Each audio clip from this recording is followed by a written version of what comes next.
أعوذ بالله من الشيطان الرجيم.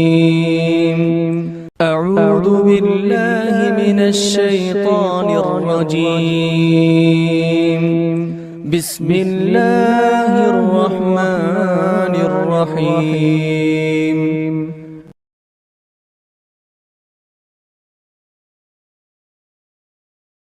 إن الحمد لله نحمده ونستعينه ونستغفره ونعوذ بالله من شرور أنفسنا ومن سيئات أعمالنا من يهده الله فلا مضل له ومن يضلل فلا هادي له وأشهد أن لا إله إلا الله وحده لا شريك له وأشهد أن محمدا عبده ورسوله أما بعد فإن خير الحديث كتاب الله وخير الهدي هدي محمد صلى الله عليه وعلى آله وسلم وشر الأمور محدثاتها وكل محدثة بدعة وكل بدعة ضلالة وكل ضلالة في النار.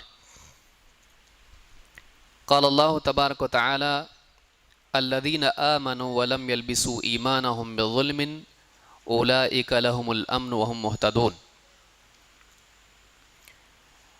قابل احترام علماء کرام، ذمہ داران جمعیت، مسجد رحمانی کے ذمہ داران، میرے محترم دینی بھائیوں اور قابل احترام اور بہنوں، آج کے اس درس کا یا اس مختصر سے کورس کا عنوان جس کا خاص طور سے انتخاب کیا گیا ہے وہ ہے توحید کیا ہے۔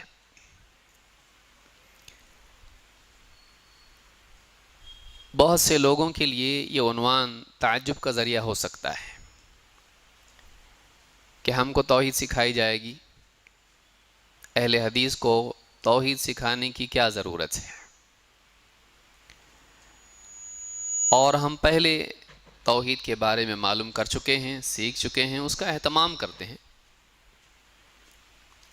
اس کی بجائے کوئی اور عنوان ہونا چاہیے۔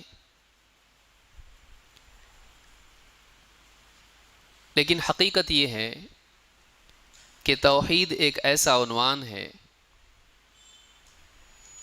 جس پر گفتگو پہلے مرحلے میں کر کے چھوڑ دینا غلط ہے، نہ انبیاء کا طریقہ ہے نہ سلف کا طریقہ ہے، بلکہ توحید ایک ایسی ضرورت ہے کہ زندگی کے مختلف مراحل میں اس کی تجدید کرتے رہنا ضروری ہے۔ آپ دیکھیں قرآن کریم میں اللہ رب العالمین نے رسول اکرم صلی اللہ علیہ وسلم سے فرمایا فَاعْلَمْ أَنَّهُ لَا إِلَٰهَ إِلَّا اللَّهُ، اے نبی آپ جان لیجئے کہ اللہ کے سوا کوئی عبادت کے لائق نہیں۔ کیا اللہ کے نبی صلی اللہ علیہ وسلم کو نہیں معلوم؟ لیکن اللہ رب العالمین نے اس آیت میں یہ حکم دے کر یہ بتلا دیا کہ توحید کے علم کا ہر انسان محتاج ہے، اور نبی اکرم صلی اللہ علیہ وسلم کو حکم دینے میں اس طرف اشارہ ہے کہ جب آپ کے لیے حکم ہے تو من باب اولا آپ کی امت کے لیے آپ کی تبعیت میں، آپ کی ماتحتی میں یہ حکم ہے۔ جب بڑے کے لیے حکم ہو تو چھوٹوں کے لیے اپنے آپ حکم ہو جاتا ہے۔ توحید سکھانے والے سے کہا جائے کہ توحید سیکھیے، توحید کے بارے میں جانیے، تو ظاہر بات ہے کہ ہمارا علم کیا ہے، ہم کو اس کی زیادہ ضرورت ہے۔ اسی طرح سے آپ دیکھیں گے کہ اللہ رب العالمین نے قرآن کریم میں ابراہیم علیہ السلام کی دعا سکھائی۔ ابراہیم علیہ السلام نے جب اللہ سے دعا کی تو انہوں نے کہا وَجْنُبْنِي وَبَنِيَّ أَن نَعْبُدَ الْأَصْنَامَ، کہ اللہ مجھ کو بچا لے اور میری اولاد کو بھی اس چیز سے بچائے رکھ کہ کہیں ہم بتوں کی عبادت نہ کرنے لگ جائیں۔ ابراہیم علیہ السلام کے بارے میں اللہ تعالیٰ نے صاف صریح کہا ہے وَلَمْ يَكُ مِنَ الْمُشْرِكِينَ، ابراہیم علیہ السلام مشرکین میں سے نہیں تھے۔ ابراہیم علیہ السلام اللہ کے نبی اور رسول تھے، بلکہ اس سے آگے اللہ کے خلیل بھی تھے، لیکن اس کے باوجود ابراہیم علیہ السلام کو اس بات کا خوف تھا کہ کہیں میں اور میری اولاد شرک میں مبتلا نہ ہو جائے، کہیں ہمارے توحید میں، عقیدہ توحید میں خلل نہ آ جائے۔ وَجْنُبْنِي وَبَنِيَّ أَن نَعْبُدَ الْأَصْنَامَ، اے اللہ مجھ کو بچائے رکھ اور میری اولاد کو بھی۔ کس چیز سے بچائے رکھ؟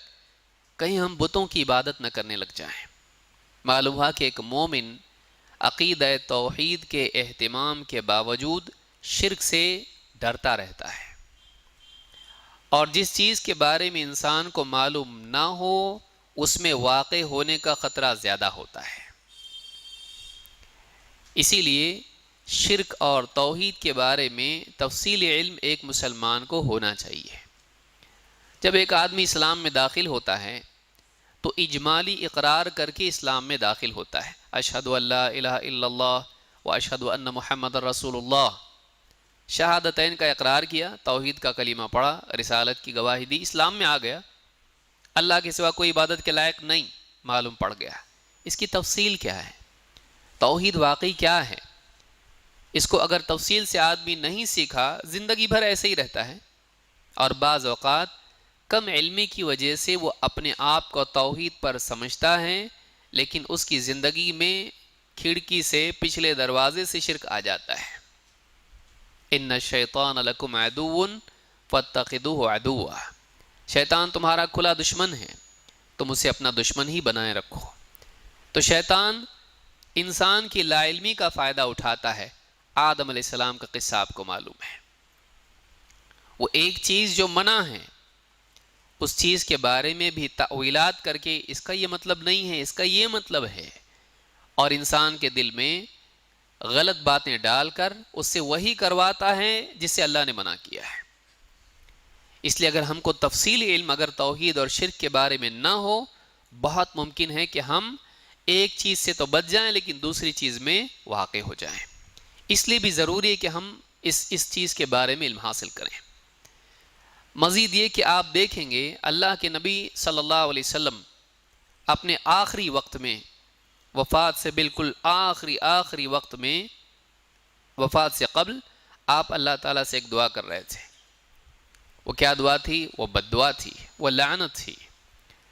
لعنت اللہ علی الیہود والنصارى اتخذوا قبور انبیائہم مساجد، اللہ کی لعنت ہو یہود و نصارہ پر، انہوں نے اس کو صحیح کر لیں، انہوں نے اپنے نبیوں کی قبروں کو سجدہ گاہ بنا لیا۔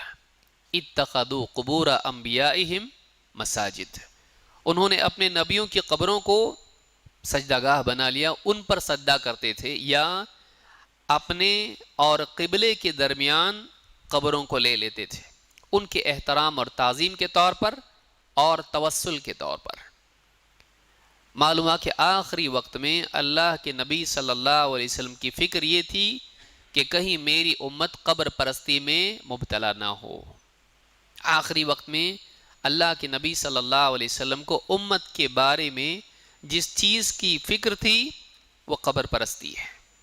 اور آپ دیکھیں گے آج گاؤں گاؤں، شہر شہر مسلمانوں کا ایک بڑا طبقہ ایمان کے نام پر اور اللہ والوں کی تعظیم کے نام پر قبر پرستی میں مبتلا ہے۔ ان سے پوچھا جائے توحید ضروری ہے کہ نہیں؟ ہاں۔ شرک غلط ہے کہ نہیں؟ ہاں۔ پھر قبر پرستی یہ ایمان ہے، یہ دین ہے؟ کیوں؟ معلوم نہیں، وہ اس کو دین سمجھتے ہیں جبکہ وہ شرک ہے۔ قبروں پر قربانیاں، قبروں کے طواف، قبروں پہ سجدے، قبروں سے مانگنا، یہ ساری چیزیں آپ دیکھیں گے کہ آج مسلمانوں کے ایک بڑے طبقے میں یہ ہے۔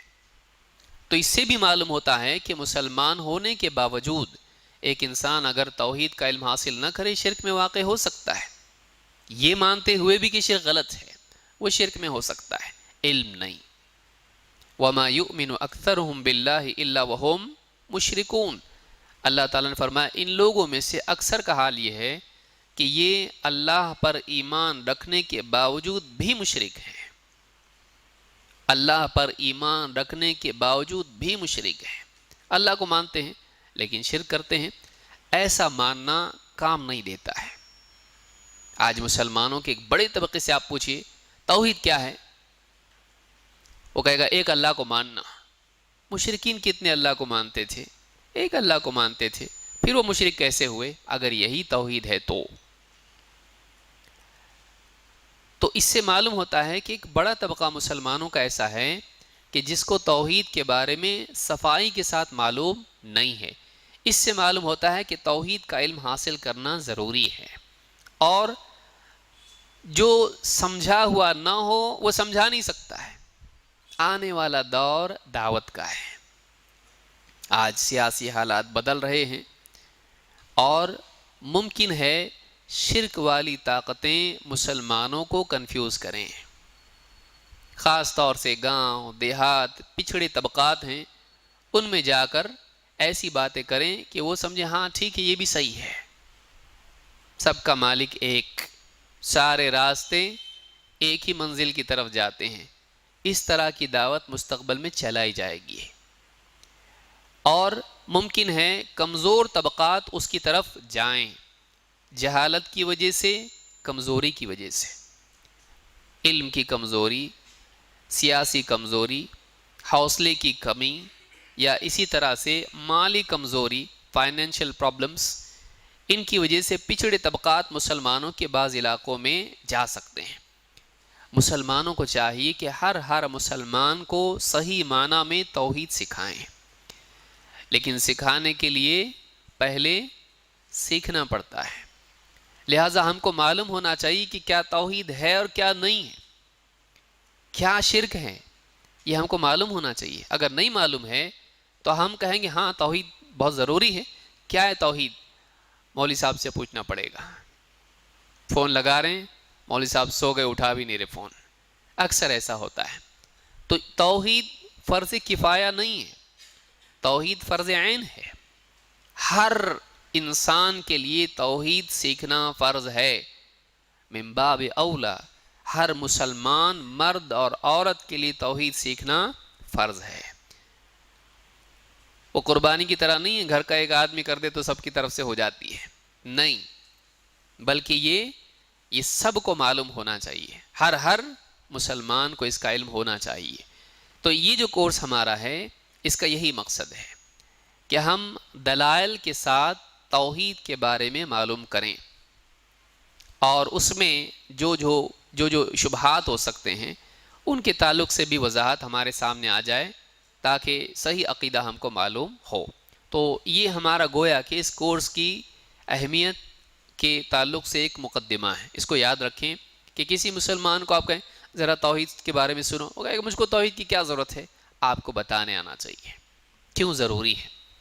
آپ دیکھیے کہ اللہ رب العالمین نے مکی صورتوں میں بھی توحید کا تذکرہ کیا، اور مدنی صورتوں میں جبکہ مسلمان توحید سمجھ چکے تھے۔ سب سے قرآن کی عظیم الشان آیت کون سی ہے؟ آیت الکرسی۔ آیت الکرسی، اس میں کس چیز کا بیان ہے؟ اللہ لا الہ الا ہو۔ تو سب سے عظیم آیت جو قرآن کریم کی ہے وہ بھی توحید سے متعلق ہے، جبکہ مدینہ میں مسلمانوں کی توحید پکی ہو چکی تھی، لیکن پھر بھی ان کو سکھایا جا رہا ہے اللہ کی توحید اور اس کے دلائل کے بارے میں۔ تو سورۃ الحشر آپ دیکھیے، هو اللہ الذی لا الہ الا ہو، پھر اللہ کے بارے میں بتایا جا رہا ہے۔ کیوں؟ صحابہ کو نہیں معلوم تھا اللہ کیسا ہے، لیکن اللہ رب العالمین نے اللہ کی عظمت کی بہت ساری آیتیں نہ صرف مکہ میں بلکہ مدینہ میں بھی نازل کی۔ اس لیے ایک مسلمان کو اللہ کے بارے میں علم حاصل کرنا چاہیے۔ یہ اللہ کی معرفت میں نقص ہے جس کا نتیجہ شرک ہے۔ اللہ کی معرفت میں نقص کا نتیجہ کیا ہے؟ شرک اور معصیت۔ آدمی شرک کیوں کرتا ہے؟ اللہ کو پہچانا نہیں۔ آدمی شرک کیوں کرتا ہے؟ اللہ تعالیٰ کے بارے میں صحیح علم اس کو نہیں، اللہ کی عظمت کا علم اس کو نہیں۔ گناہ کیوں کرتا ہے؟ اللہ رب العالمین کی صحیح معرفت نہیں۔ اگر اللہ تعالیٰ دیکھ رہا ہے، سن رہا ہے، اللہ قادر ہے، اگر اس بات کا احساس ہر آدمی کو ہر وقت رہے، آدمی کیوں گناہ کرے گا؟ لہٰذا اللہ کی توحید کا اہتمام نہ صرف عقیدے کا حصہ ہے بلکہ اخلاق اور معاملات کا بھی حصہ ہے۔ اس لیے توحید کا علم حاصل کرنا ضروری ہے۔ جو آیت ہم نے شروع میں پڑھی ہے اور آپ کے نوٹس میں بھی ہے، اللہ تعالیٰ فرماتا ہے الذین آمنوا ولم یلبسوا ایمانہم بظلم اولئک لہم الامن وہم مہتدون۔ جو لوگ ایمان لائے اور اپنے ایمان میں ظلم کو ملنے نہیں دیا، یہی وہ لوگ ہیں جن کے لیے امن کا وعدہ ہے اور یہی لوگ ہدایت یافتہ ہیں۔ دو باتیں ہیں، شرطیں اور دو وعدے ہیں۔ نمبر ایک، دو کام۔ پہلا کام الذین آمنوا، جو لوگ ایمان لائے۔ ختم ہو گیا کام؟ نہیں۔ اور ایک کام کیا ہے اس کے بعد؟ وَلَمْ يَلْبِسُوا إِيمَانَهُمْ بِظُلْمٍ، اور اپنے ایمان میں ظلم کی ملاوٹ نہیں کی ہے۔ ظلم سے مراد کیا ہے؟ صحابہ اللہ کے نبی صلی اللہ علیہ وسلم کے پاس آئے اور کہا اللہ کے رسول ہم میں سے کون ہے جس نے اپنے اوپر ظلم نہ کیا ہو؟ یعنی کون ہے جس نے کچھ نہ کچھ غلطی نہ کی ہو؟ ربنا ظلمنا انفسنا، کچھ نہ کچھ غلطی ہو جائے تو آدمی اپنے اوپر ظلم کر لیتا ہے۔ کیوں؟ اللہ کی رحمت سے دوری، اللہ کی سزا کا حقدار۔ تو ہم میں سے کون ہے جس نے اپنے اوپر ظلم نہیں کیا؟ آپ نے کہا ویسا نہیں ہے۔ آپ نے فرمایا الم تسمعوا الی قول لقمان لابنہ، کیا تم نے سنا نہیں لقمان نے اپنے بیٹے سے کیا کہا تھا؟ حضرت لقمان نبی نہیں تھے، وہ نیک انسان تھے جن کو اللہ نے حکمت دی تھی، وہ غلام تھے۔ حضرت لقمان نے اپنے بیٹے کو جو نصیحت کی تھی تم نے سنا نہیں؟ کیا کہا تھا؟ یا بنی لا تشرک باللہ ان الشرک لظلم عظیم، اے بیٹے شرک مت کرنا اللہ کے ساتھ۔ کیوں؟ اس لیے کہ شرک ظلم عظیم ہے۔ تو یہاں جو کہا گیا کہ اپنے ایمان میں ظلم کی ملاوٹ نہیں کی، تو آپ نے فرمایا ظلم سے مراد یہاں کیا ہے؟ شرک ہے۔ معلوم یہ ہوا کہ ایمان لانے کے بعد بھی ایک چیز رہ جاتی ہے کامیاب ہونے کے لیے، اگر وہ نہ کریں تو ایمان لانا فائدہ نہیں دے گا۔ ایمان لانے کے بعد یہ امکان ہے، پاسبلٹی ہے کہ اس ایمان میں شرک مل جائے۔ آپ نے پاک پانی لیا اور وضو کے لیے آپ بیٹھے ہی تھے کہ آپ کے بچے نے اس میں پیشاب کر دیا، آپ کہہ سکتے میں لیا تھا تب تو پاک تھا، آپ اس سے وضو کر سکتے؟ نہیں۔ اس میں اگر نجاست گر جائیں وہ پانی وضو کرنے لائق رہا نہیں۔ جب تک آپ وضو نہیں کرتے، آپ کا وضو نہیں ہو جاتا، تب تک کہ وہ پانی پاک رہنا ضروری ہے، چاہے آپ نے پاک پانی لیا ہو۔ لیکن اگر اس کے بعد نجاست گر جائیں، ختم، اب وہ کام کا نہیں رہا۔ ایسے ہی اگر آپ کا ایمان ہے، آپ ایمان لے آئیں، لیکن اگر اس میں شرک مل جائے، شرک کی نجاست اس میں گر جائے، اب وہ ایمان خراب ہو جاتا ہے۔ جو لوگ ایمان لائے اور انہوں نے اپنے ایمان میں ظلم کو، شرک کو ملنے نہیں دیا، اولئک لہم الامن، دو وعدے ان کے لیے امن ہے۔ دنیا میں اللہ کے عذاب سے امن ہے، آخرت میں اللہ کے عذاب سے امن ہے۔ وہم مہتدون، اور یہ ہدایت یافتہ ہیں۔ دنیا میں یہ لوگ ہدایت پر ہیں اور آخرت میں ان کو جنت کا راستہ دکھایا جائے گا۔ دنیا میں یہ صراط مستقیم پر ہیں، آخرت میں جنت کی طرف رہنمائی ان کو کی جائے گی، جہنم کی طرف نہیں، جنت کی طرف بھیجا جائے گا۔ تو یہ وعدے، دو وعدے، امن اور ہدایت، دو چیزیں جو اللہ نے بیان کی، کن کے لیے ہیں؟ جو لوگ ایمان لانے کے بعد شرک نہ کریں۔ معلوم ہوا کہ انسان کو چاہیے کہ وہ زندگی بھر شرک سے بچتا رہے۔ اب آئیے دیکھتے ہیں کہ توحید کی فضیلت اور اہمیت کیا ہے، اور اس کے بعد ہم دیکھیں گے کہ شرک کی برائی کیا ہے۔ کسی چیز کی فضیلت اور اہمیت معلوم ہونے سے اس چیز کا سیکھنا اور اس پر عمل کرنے کا شوق پیدا ہوتا ہے۔ جب فضیلت کسی چیز کی معلوم ہو، اس کی اہمیت انسان کی زندگی میں اور اہتمام اس کی زندگی میں آتا ہے۔ نمبر ایک، ایمان کو شرک کی گندگی سے پاک کرنا واجب ہے، ورنہ آدمی ہلاک ہوگا۔ آپ نے پچھلی آیت میں بھی دیکھا کہ امن کا وعدہ انہی کے لیے ہے جو اپنے ایمان کی حفاظت کریں، اس میں شرک کو ملنے دیں۔ دو، اسی طرح سے انہی کے لیے اللہ کی طرف سے ہدایت یافتہ ہونے کا فیصلہ ہے۔ اگر آدمی اپنے ایمان کو شرک سے نہ بچائیں، یہ ہدایت یافتہ نہیں ہے، وہ گمراہ ہے اللہ کے نزدیک۔ اسی لیے اللہ نے کہا وَمَنْ أَضَلُّ مِمَّنْ يَدْعُو مِن دُونِ اللَّهِ، اس سے بڑھ کے گمراہ کون ہوگا جو اللہ کے سوا کسی اور کو پکارے؟ تو شرک کرنے والا گمراہ ہے اور توحید کا اہتمام کرنے والا ہدایت پر ہے۔ تو شرک سے اپنے ایمان کو بچانا ضروری ہے، یہ فرض ہے۔ اللہ نے فرمایا وَمَا يُؤْمِنُ أَكْثَرُهُمْ بِاللَّهِ إِلَّا وَهُمْ مُشْرِكُونَ، عرب کے لوگوں کے بارے میں، خاص طور سے قریش کے اور مکہ والوں کے بارے میں اللہ نے کہا ان کی اکثریت کا حال یہ ہے کہ یہ اللہ پر ایمان لانے کے باوجود بھی مشرک ہیں۔ عجیب بات یہ ہے کہ نجات کے لیے اللہ پر ایمان کافی نہیں ہے۔ میں پھر سے ریپیٹ کرتا ہوں، نجات کے لیے اللہ پر ایمان کافی نہیں ہے، نجات کے لیے توحید والا ایمان ضروری ہے۔ بھئی ہم اللہ کو مانتے ہیں، کیا مشرکین نہیں مانتے تھے؟ کیا یہود نہیں مانتے تھے؟ کیا نصارہ نہیں مانتے تھے؟ نصارہ نے اللہ کو ماننے کے باوجود عیسیٰ علیہ السلام کو کیا مانا؟ اللہ کا بیٹا۔ یہ شرک ہوا اللہ کی ذات میں، اس کی ربوبیت میں۔ اب یہ مشرک ہو گئے۔ اتخذوا احبارهم ورهبانهم اربابا من دون اللہ، اپنے علماء اور اپنے اللہ والوں کو انہوں نے اللہ کے مقابلے میں رب بنا لیا، جبکہ وہ اللہ کو مانتے تھے۔ تو مشرکین اللہ کو مانتے تھے، یہود و نصارہ اللہ کو مانتے تھے، لیکن اللہ کو ماننے سے کیا فائدہ ہوا؟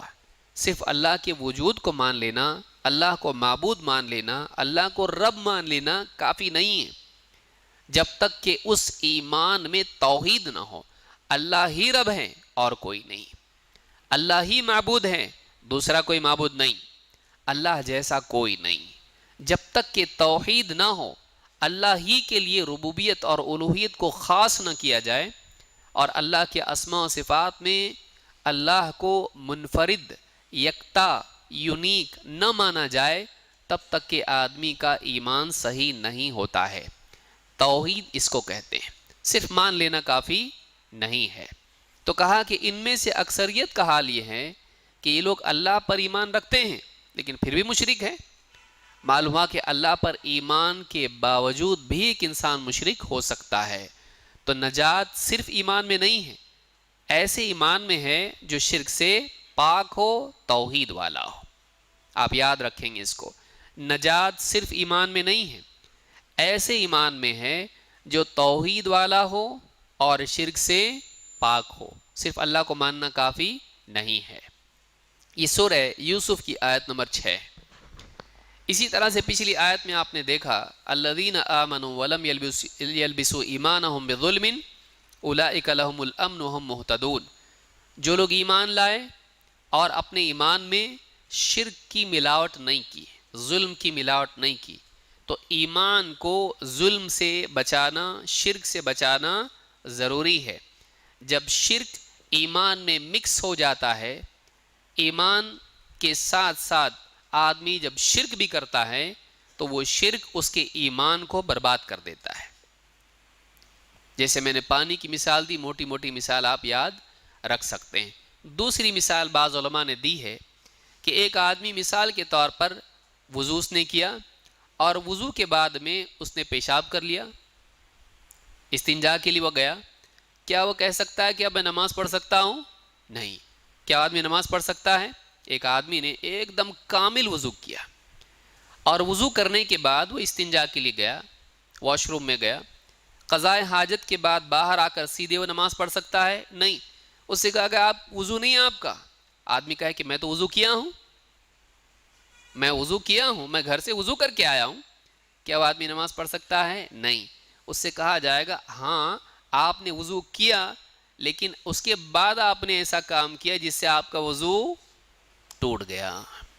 اسی طرح سے انسان ایمان لانے کے بعد اگر شرک کرے، وہ ایمان کیا ہو جاتا ہے؟ اس کا ٹوٹ جاتا ہے، ضائع ہو جاتا ہے، برباد ہو جاتا ہے۔ اسی لیے کہا کہ ایمان لائیں اور ایمان لانے کے بعد اپنے ایمان میں شرک کو ملنے نہیں دیا۔ انہی لوگوں کے لیے امن کا وعدہ ہے دنیا اور آخرت میں، اور یہی لوگ اللہ کے نزدیک ہدایت یافتہ ہیں، گمراہی سے محفوظ ہیں۔ تو ایک بات یہ معلوم ہوئی کہ ایمان کو شرک کی گندگی سے بچانا واجب ہے، لازم ہے، آپشنل نہیں ہے کہ یہ تو اچھی بات ہے، نہیں تو کوئی مسئلہ نہیں ہے۔ تہجد کی طرح نہیں ہے، یہ پڑھے تو اچھا، نہیں پڑھے تو کوئی بات نہیں، نہیں، یہ لازم ہے کہ اس کے بغیر نجات نہیں۔ نمبر 2، توحید کی اہمیت کیا ہے؟ تمام رسولوں نے توحید کی دعوت دی، جتنے بھی رسول آئیں ہر ایک کی دعوت میں مرکزی دعوت، یہ مطلب نہیں کہ انہوں نے دوسری کوئی بات نہیں کہی، بہت ساری باتیں رسولوں کی دعوت کا حصہ تھیں، لیکن ان لوگوں کی مشترکہ اور مرکزی دعوت، کامن دعوت اور سینٹرل دعوت ان کی کیا تھی؟ توحید۔ اللہ تعالیٰ قرآن کریم میں فرماتا ہے وَمَا أَرْسَلْنَا مِن قَبْلِكَ مِن رَّسُولٍ إِلَّا نُوحِي إِلَيْهِ أَنَّهُ لَا إِلَهَ إِلَّا أَنَا فَاعْبُدُونِ، سورہ الانبیاء آیت نمبر 25۔ اللہ تعالیٰ فرماتا ہے ہم نے اے نبی آپ سے پہلے جو بھی رسول بھیجا اس کی طرف اس پیغام کو بذریعہ وحی ہم نے ضرور بھیجا۔ کیا پیغام تھا وہ؟ اللہ نے فرمایا انہ لا الہ الا انا، کہ میرے سوا، اللہ کے سوا کوئی عبادت کے لائق نہیں، کوئی حقیقی معبود نہیں، کوئی سچا معبود نہیں، فاعبدون، تو تم میری ہی عبادت کرو۔ سارے نبیوں کی طرف یہ پیغام تھا کہ میرے سوا کوئی عبادت کے لائق نہیں تو تم میری عبادت کرو، میری ہی عبادت کرو۔ جب کوئی عبادت کے لائق نہیں تو کس کی کرنا چاہیے؟ صرف اور صرف اللہ کی۔ سارے رسولوں کی طرف یہ پیغام تھا۔ تو ہم یہ کہہ سکتے ہیں کہ سارے رسولوں کی مشترکہ اور مرکزی دعوت توحید تھی۔ جب اتنے رسول اللہ نے بھیجے اور ہر رسول نے یہ دعوت دی تو معلوم ہوا کہ کوئی نہ کوئی اہم بات ہوگی، تبھی تو سب کو یہ دعوت دی گئی، اور سب کی ضرورت تھی تبھی تو سب کو پیغام، ہر امت کو پیغام دیا گیا۔ تو کوئی ایک امت بھی ایسی نہیں تھی جس کی ضرورت، جس کی اہم ترین ضرورت، بنیادی ضرورت توحید نہ ہو۔ یہ ایسی چیز ہے۔ اب دیکھیے احکام الگ الگ تھے۔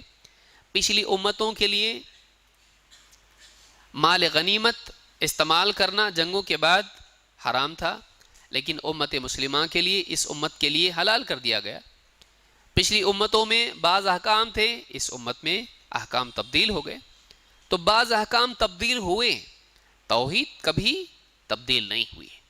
توحید کبھی آپشنل نہیں رہی کہ پچھلوں میں تھا اس امت میں نہیں، یا پچھلوں میں وہ چیز نہیں تھی اس امت میں ہے، ایسا نہیں ہے، سب کی ضرورت ہے۔ تو یہ بہت اہم چیز ہے جس کو ساری امتوں کے لیے لازم قرار دیا گیا ہے۔ نمبر 3، اللہ رب العالمین نے فرمایا وَلَذِكْرُ اللَّهِ أَكْبَرُ، وَلَذِكْرُ اللَّهِ أَكْبَرُ، اللہ کی یاد سب سے بڑی چیز ہے۔ اللہ رب العالمین کی یاد ساری عبادات کا اصل مقصود اور حاصل ہے۔ اسی لیے کہا کہ اننی انا اللہ لا الہ الا انا فاعبدنی واقیم الصلاۃ لذکری، اے موسیٰ نماز قائم کر میری یاد کے لیے۔ نماز کا مقصد بھی کیا ہے؟ اللہ کی یاد۔ منافقین کی نماز کیسی ہے؟ ولا یذکرون اللہ الا قلیلا، منافقین نماز پڑھتے ہیں لیکن اللہ کو یاد نہیں کرتے مگر بہت کم۔ معلوم ہوا کہ نماز ساری عبادات میں افضل عبادت کون سی ہے؟ نماز۔ اور نماز کا بھی معظم حصہ کیا ہے؟ اللہ کی یاد۔ نماز کا بھی بڑا حصہ، اصل حصہ کیا ہے؟ اللہ کی یاد۔ اگر نماز میں اللہ کی یاد نہ ہو تو منافق کی نماز ہے وہ۔ تو آپ سوچیں کہ اللہ کی یاد کتنی اہم ہے، اللہ کا ذکر کتنا اہم ہے۔ ذکر میں سب سے افضل ذکر کون سا ہے؟ اللہ کے نبی صلی اللہ علیہ وسلم فرماتے ہیں افضل الذکر لا الہ الا اللہ، سارے اذکار میں، اللہ کے ذکر میں سب سے افضل ذکر کیا ہے؟ لا الہ الا اللہ۔ لا الہ الا اللہ کے معنی کیا ہے؟ اللہ کے سوا کوئی حقیقی معبود نہیں۔ جو بھی معبود لوگوں نے بنا رکھے ہیں وہ معبود بننے لائق نہیں، سچے معبود نہیں۔ سچا معبود اگر کوئی ہے جس کو معبود بننے کا حق ہے، معبود کہلانے کا حق ہے، حقیقی معبود کون ہے؟ اللہ ہے۔ باقی جن کو پوجا جا رہا ہے وہ حقیقی معبود نہیں۔ لا الہ الا اللہ کی یہ معنی ہے، حقیقی معبود صرف اور صرف اللہ ہے۔ تو سارے اذکار میں سب سے افضل ذکر جس سے اللہ کو یاد کیا جائے وہ کون سی صفت اللہ کی ہے؟ معبود، معبود برحق۔ اس اعتبار سے اللہ کو یاد کرنا سب سے افضل ذکر ہے۔ معلوم ہے کہ اللہ کو پہچاننا، حقیقی طور پر پہچاننا یہ ہے کہ اس کو اپنا حقیقی معبود مانے آدمی، اور اس طور پر اللہ کو یاد کرے، یہ سب سے افضل ذکر ہے۔ اس کو امام ترمذی، نسائی، ابن ماجہ، ابن حبان اور حاکم نے روایت کیا ہے۔ نمبر 4، توحید جہنم سے نجات کا ذریعہ ہے۔ اگر آدمی جہنم سے بچنا چاہتا ہے تو اس کے لیے توحید ضروری ہے۔ گناہوں کی وجہ سے جہنم میں جائے بھی تب بھی نکلنے کے لیے اس کے پاس توحید ہونا چاہیے۔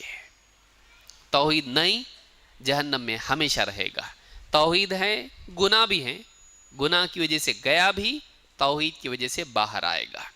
اللہ کے نبی صلی اللہ علیہ وسلم فرماتے ہیں یعذب ناس من اہل التوحید فی النار، بعض اہل توحید جہنم کی آگ میں عذاب دیے جائیں گے۔ کیوں؟ کس وجہ سے؟ گناہوں کی وجہ سے۔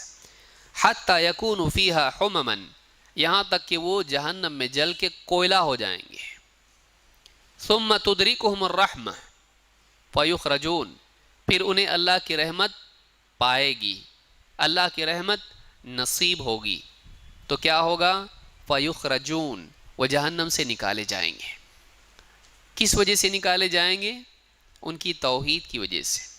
تو اس حدیث سے بات معلوم ہوتی ہے کہ اگر توحید والا جہنم میں چلا بھی جائیں تو توحید کی وجہ سے جہنم سے نکالا جائے گا۔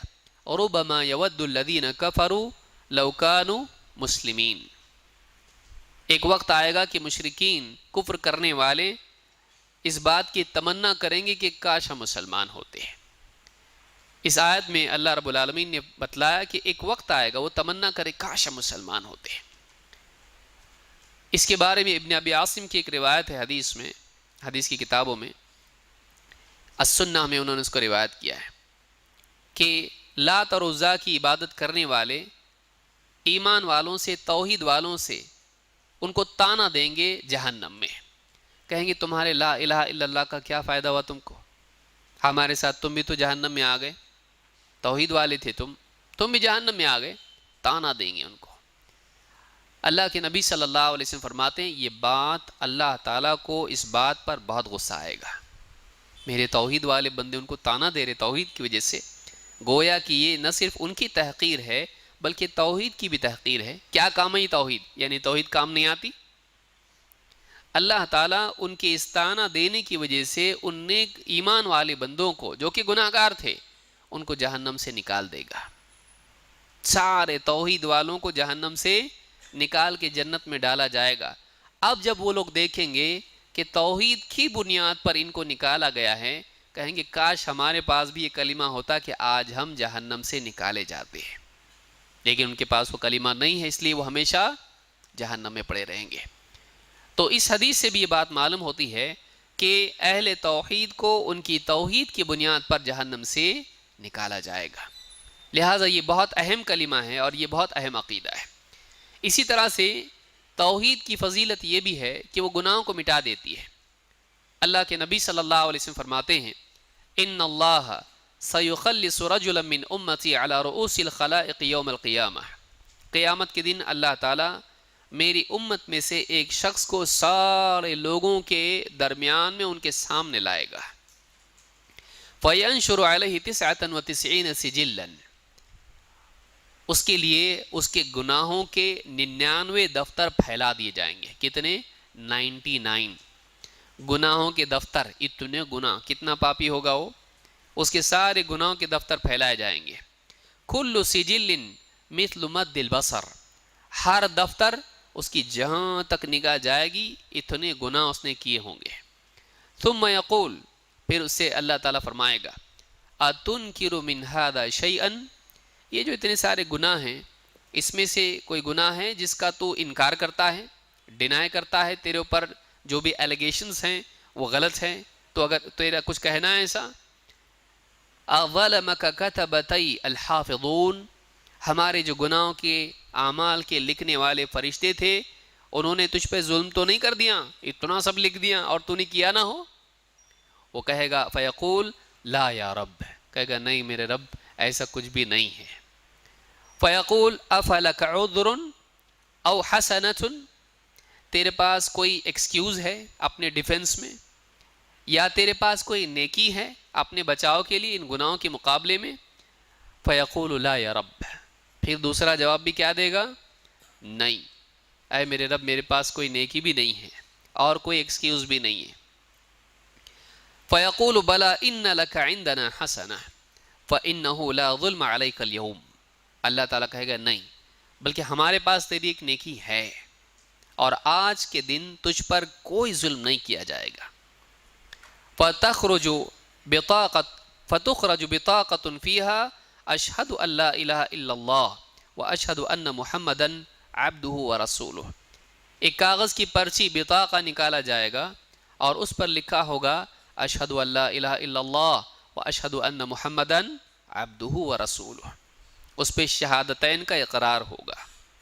فیقول احضر وزنک، کہا جائے گا وزن جہاں ہوتا ہے وہاں حاضر ہو جا، تیرا وزن کیا جائے گا نیکی کا، اس نیکی کا اور گناہوں کا تولا جائے گا۔ فیقول یا رب ما هذه البطاقة ما هذه السجلات، کہا گیا میرے رب ایک پرچی اتنے سارے گناہ ہیں ان کے مقابلے میں ایک پرچی کیا کام آئے گی، اس سے میرا کیا بچاؤ ہو سکتا ہے؟ فیقول انک لا تظلم، اللہ تعالیٰ کہے نہیں آج تیرے اوپر ظلم نہیں ہوگا، یعنی اتنے گناہ ہیں لیکن اتنے گناہوں کے بالمقابل تیری ایک نیکی نظر انداز کر دی جائے، اللہ تعالیٰ کسی نیکی کو ضائع نہیں کرتا ہے، تو لے گا تیرے گناہ ایک پلڑے میں اور دوسرے میں یہ ایک نیکی صحیح لیکن اس کو تولا جائے گا۔ قال فتوضع السجلات فی کفۃ والبطاقۃ فی کفۃ، کہتے ہیں آپ فرماتے ہیں پھر اس کو تولا جائے گا، ایک پلڑے میں سارے گناہ سارے دفتر اور ایک میں وہ ایک پرچی جس پر شہادتین کا اقرار ہے۔ فطاشت السجلات وثقلت البطاقہ، گناہوں کے سارے دفتر ہلکے پڑ جائیں گے اور وہ ایک پرچی وہ ایک نیکی بھاری ہو جائے گی۔ اور آپ نے فرمایا فلا یثقل مع اسم اللہ شیء، اللہ کے نام کے مقابلے میں کوئی چیز اور بھاری نہیں ہو سکتی ہے، بشرطے کہ وہ اقرار اتنا پاورفل ہو جیسے اس کا تھا۔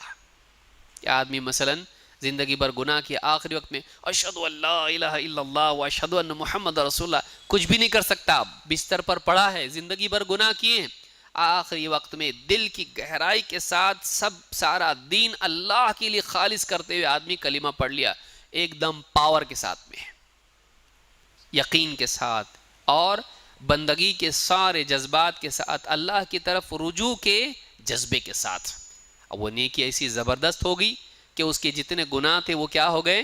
ہلکے ہو گئے۔ کوئی آدمی نہیں سمجھے کہ پڑھ لیا آپ دیکھو اس کا ہوتا تو میرا کیوں نہیں ہوگا ایسا، گناہ کا پاسپورٹ مل گیا اب نہیں، اس سے پہلی حدیث کیا تھی؟ وہ بھی یاد رکھیے، بعض اہل توحید اپنے گناہوں کی وجہ سے کہاں جائیں گے؟ جہنم میں۔ یہ نہیں گیا، کیوں؟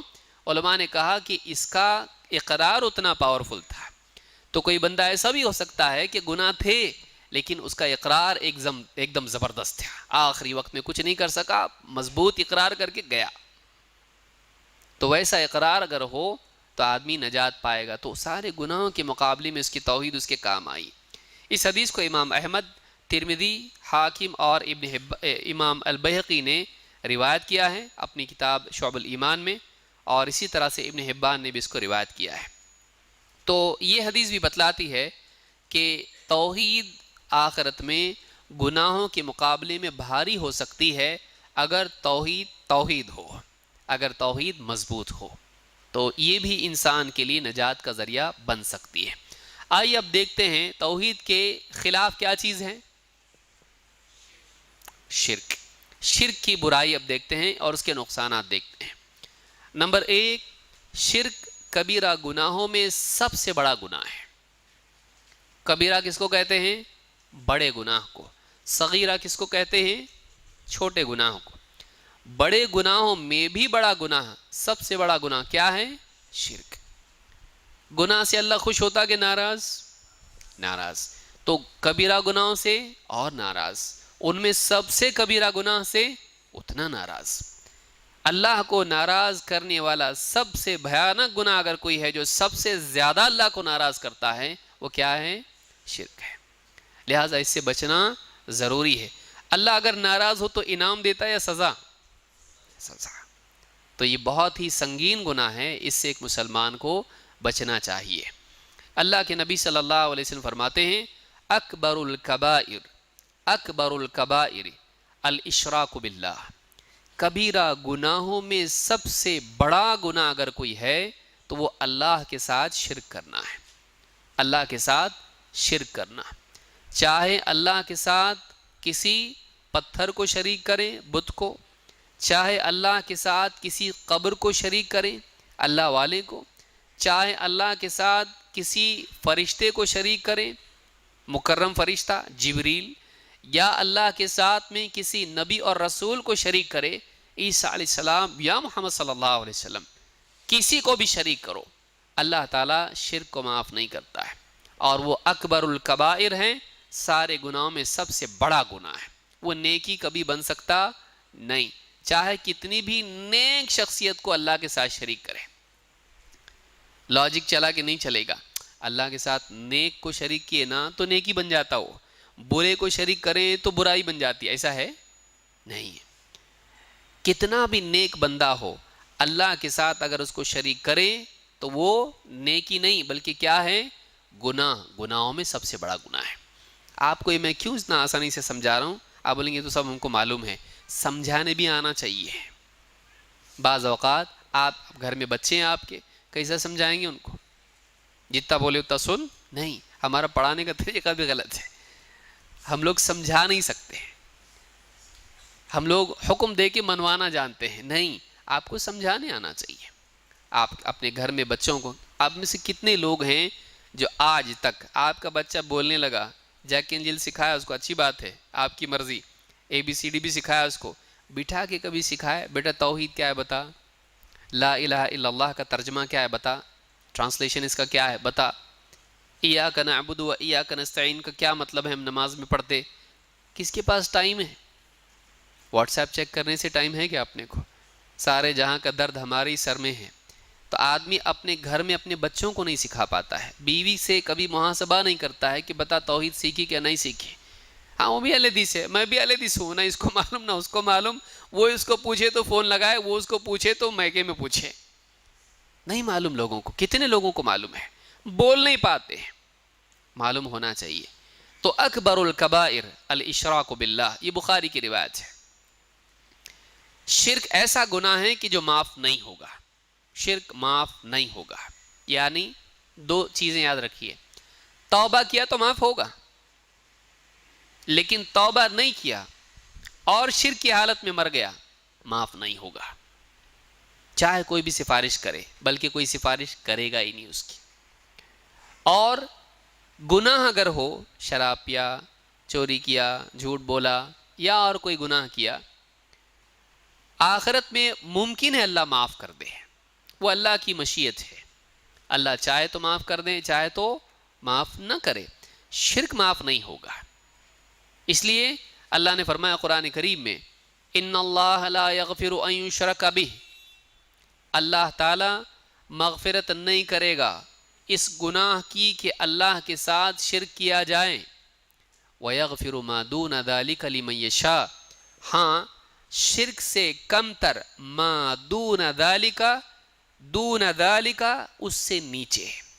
شرک کی کیٹیگری جو ہے، اس کے گناہوں کی ایک فیملی ہے، شرک، کفر اور نفاق. یہ تین گناہ ہیں جو ایک لیول کے ہیں. ان تینوں کو اللہ معاف نہیں کرے گا. بعض لوگ سمجھتے ہیں شرک معاف نہیں ہوگا، کفر ہو سکتا ہے، کیونکہ اللہ نے کیا کہا؟ شرک کے سوا. سوا نہیں، شرک سے کم تر. شرک کے سوا کفر بھی تو ہے، شرک کے سوا نفاق بھی تو ہے. تو شرک، کفر اور نفاق، یہ تینوں گناہ معاف نہیں ہوں گے. ہاں شرک سے کم تر گناہ اگر کوئی ہے، مثلا شراب پیتا تھا، جوا کھیلتا تھا یا کوئی اور گناہ تھا، اللہ چاہے گا تو اس کو معاف کرے گا. کیا کہا؟ وَيَغْفِرُ مَا دُونَ ذَلِكَ لِمَنْ يَشَاءُ. اس سے کم تر کوئی گناہ ہے جس کے لیے چاہے گا اس کو معاف کر دے گا. یہ بھی نہیں کہا سب کو معاف کر دے گا، اگر شرک سے بچے سب معاف، یہ کہا نہیں، جس کو چاہے گا. اسی لیے علماء نے کہا کہ گناہ گار توحید والے اللہ کی مشیت کے تحت ہیں. اس جملے کو یاد رکھیں. اہل سنت والجماعت کا عقیدہ کیا ہے؟ اہل سنت والجماعت کون؟ درگاہ والے؟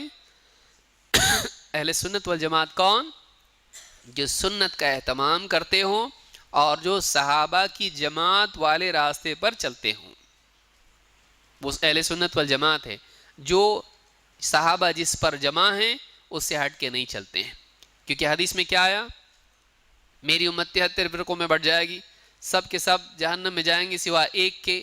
صحابہ نے پوچھا وہ ایک کون؟ آپ نے فرمایا وہی الجماع، وہ جماعت ہے جو جنت میں جائے گی. دوسری حدیث میں ہے ما انا علیہ واصحابی، جس پر میں اور میرے صحابہ ہیں. تو معلوم ہے کہ الجماعت وہ ہے جو اس راستے پر ہو جو صحابہ کا راستہ ہے. تو اہل السنہ والجماعت جو سنت اور صحابہ کی جماعت جس پر متفق ہو جائے اس راستے پر چلتی ہے. تو اہل سنت والجماعت کا عقیدہ یہ ہے کہ اہل کبائر اللہ کی مشیت کے تحت ہیں. یہ جملہ ہمیشہ یاد رکھیں. اہل کبائر، کبیرہ گناہ کا مرتکب، کبیرہ گناہ میں واقع ہونے والا، ایسے سب لوگ اللہ کی مشیت کے تحت ہیں. یعنی اللہ جو چاہے ان کے ساتھ معاملہ کرے، معاف کرے یا سزا دے، معاف کرے یا سزا دے. کہا ان اللہ لا یغفر ان یشرک بہ ویغفر ما دون ذلک لمن یشاء. اور اس سے کم تر جو بھی گناہ ہیں جس کے لیے چاہے گا اللہ معاف کرے گا. ومن یشرک باللہ فقد افترى اثما عظیما. اور جس نے اللہ کے ساتھ شرک کیا اس نے اللہ کے خلاف ایک بہت بڑا جھوٹ گھڑ دیا. شرک کیا ہے؟ جھوٹ ہے. اللہ کا شریک ہے، سچ ہے؟ یہ جھوٹ ہے. سب سے بڑا جھوٹ ہے یہ کہ اللہ کے ساتھ کوئی شریک ہے. اللہ کا کوئی شریک نہیں ہے. تو یہ سورہ النساء کی آیت نمبر 48 ہے جس میں اللہ نے یہ بتلایا کہ شرک کی مغفرت نہیں ہے. چاہے شرک کرنے والا نبی کا بیٹا ہو، نبی کی بیوی ہو، نبی کا چچا ہو، نبی کا باپ ہو. ابراہیم علیہ السلام کا باپ، نوح علیہ السلام کا بیٹا، اسی طرح سے لوط علیہ السلام کی بیوی اور نبی کریم صلی اللہ علیہ وسلم کے چچا. شرک کی مغفرت نہیں ہے چاہے کوئی بھی ہو. رشتہ داری کام نہیں آتی ہے. رشتہ داری کام آئے گی نہیں. تو شرک کی مغفرت نہیں.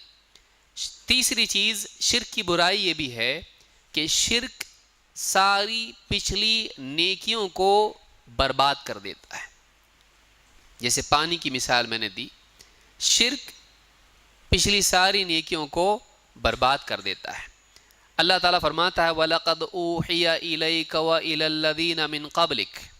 اے نبی یقیناً ہم آپ کی طرف اس بات کی وحی کر چکے ہیں، اور صرف آپ نہیں، آپ سے پہلے جتنے نبی اور رسول آئے ان کی طرف بھی ہم نے اس بات کی وحی کی.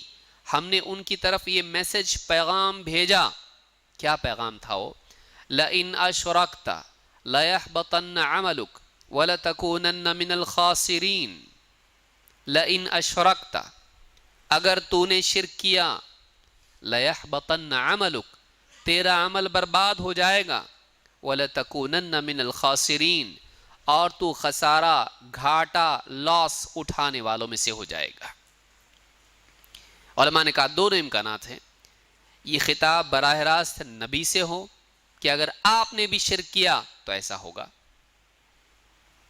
اگر آپ نے بھی شرک کیا تو ایسا ہوگا. قانون سب کے لیے ہے، اور ان کو کہا گیا تاکہ ان کی امتیں اس قانون کو یاد رکھیں کہ اس میں کسی کے لیے کنسیشن نہیں ہے، اس میں کسی کے لیے بھی چھوٹ نہیں ہے. بڑی سے بڑی شخصیت بڑی سے بڑی نیکی کرے لیکن اس کے بعد شرک کرے تو اس کی ساری نیکیاں برباد کر دی جائیں گی. کون شخصیت اللہ نہیں دیکھے گا، کتنی بڑی نیکی اللہ نہیں دیکھے گا. اگر شرک کیا ہے، بڑی سے بڑی شخصیت ہو، بڑی سے بڑی نیکی ہو، اس کی نیکیاں برباد کر دی جائیں گی. ایک نیکی نہیں، سارے کے سارے لَيَحْبَطَنَّ عَمَلُكَ، تیرا عمل برباد کیا جائے گا. اللہ تعالیٰ نے یہاں پر عمل کو واحد ذکر کیا ہے، مراد جمع ہے. کبھی ایسا ہوتا ہے کہ لفظ واحد ہوتا ہے لیکن اس کے معنی جمع ہوتے ہیں. کیسے؟ وَإِن تَعُدُّوا نِعْمَةَ اللَّهِ لَا تُحْصُوهَا، اگر تم اللہ کی نعمت کو گننا چاہو نہیں گن سکتے. نعمتیں کہا اللہ نے، نعم اللہ نہیں، کیا کہا؟ نعمت اللہ. وَإِن تَعُدُّوا نِعْمَةَ اللَّهِ لَا تُحْصُوهَا، اگر اللہ کی نعمت کو تم گننا چاہو نہیں گن سکتے. نعمت واحد ہے لیکن مراد جمع ہے، پلورل ہے. تو یہاں پہ یہی کہا کہ تیرا سارا کیا کرایا برباد ہو جائے گا، تیرا عمل برباد ہو جائے گا. وَلَتَكُونَنَّ مِنَ الْخَاسِرِينَ، اور تو خسارہ اٹھانے والوں میں سے ہو جائے گا، یعنی ناکام. وَالْعَصْرِ إِنَّ الْإِنسَانَ لَفِي خُسْرٍ، قسم زمانے کی انسان خسارے میں ہے. پہلا خسارہ ایمان کے باب سے ہے، إِلَّا الَّذِينَ آمَنُوا، خسارے سے بچنے والے کون؟ ایمان لائیں. خسارے میں پڑنے والے کون؟ ایمان نہیں لائیں، یا ایمان لائیں تو شرک کے ساتھ. سب سے بڑا خسارہ یہ ہے. تو کہا کہ لَيَحْبَطَنَّ عَمَلُكَ، تیرا سارا عمل برباد کر دیا جائے گا.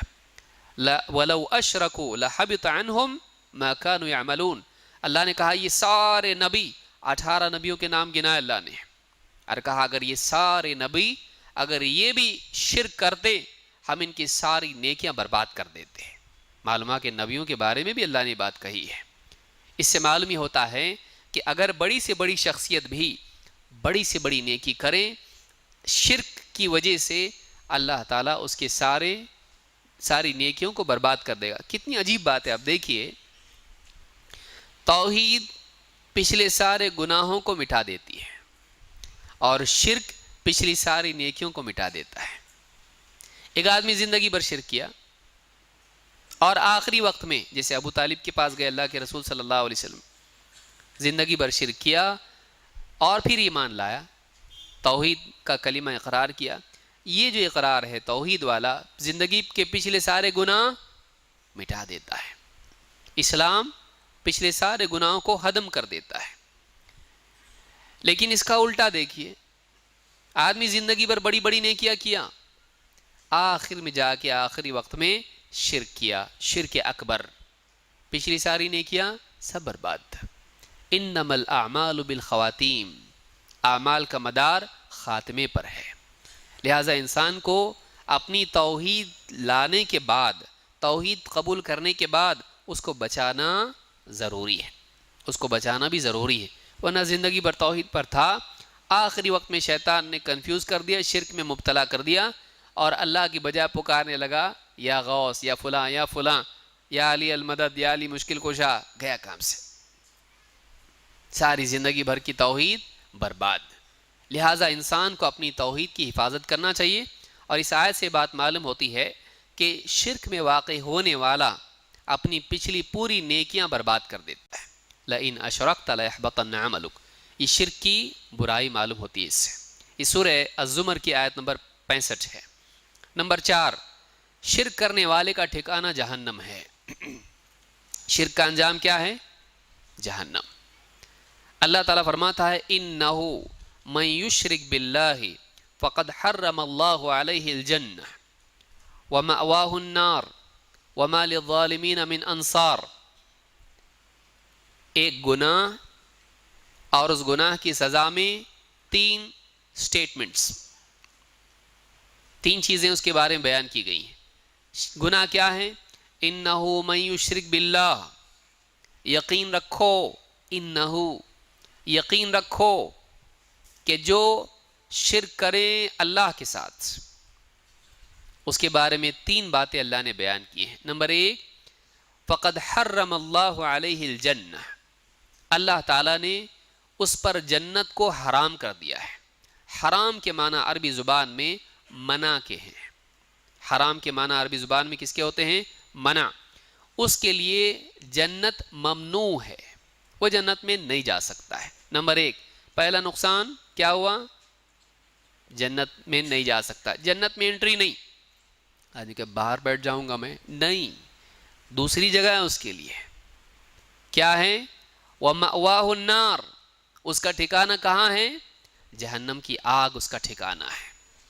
تیسری بات آدمی بول سکتا ہے نہیں پیر صاحب بچائیں گے ہم کو، ہاں میں سید خاندان کا ہوں، اچھی بات ہے، خوشی کی بات ہے، لیکن تو شرک کیا، بہت غم کی بات ہے، تیری خوشی پر یہ غم کی خبر غالب آ گئی ہے۔ وَمَأْوَاهُ النَّارُ، اس کا ٹھکانہ جہنم میں ہے۔ جیسے آدمی سزا سنتا ہے سوچتا ہے وسیلہ کوئی ہے کہ نہیں ہے، دنیا میں بھی آدمی کیا کرتا ہے، جیسے کوئی خطرہ اس کو ہوتا ہے قانونی، آدمی سوچتا ہے کہیں نہ کہیں سے کچھ وسیلہ لگا کہ کچھ بچاؤ ہو سکتا ہے کیا۔ اللہ نے تیسری بات کیا فرمائی؟ وَمَا لِلظَّالِمِينَ مِنْ أَنصَارٍ، ظالموں کا کوئی مددگار نہیں، ان کی مدد ان کے کوئی کام آئے گا نہیں۔ کیوں؟ یہ کون ہے؟ ظالم ہے، انہوں نے ظلم کیا ہے۔ ظلم سے مراد کون سا ظلم ہے یہاں پر؟ دیکھیے اس سے بھی معلوم ہوا کہ یہ ظلم کیا ہے؟ شرک ہے، کیونکہ شروعات کہاں سے کی؟ اِنَّهُ مَن يُشْرِكْ بِاللَّهِ، جو اللہ کے ساتھ شرک کرے، اور آیت ختم کس پر کی؟ یہ ظالم ہے، شرک کرنے والا ظالم ہے، اور سب سے بڑا ظلم اللہ کے معاملے میں ہے۔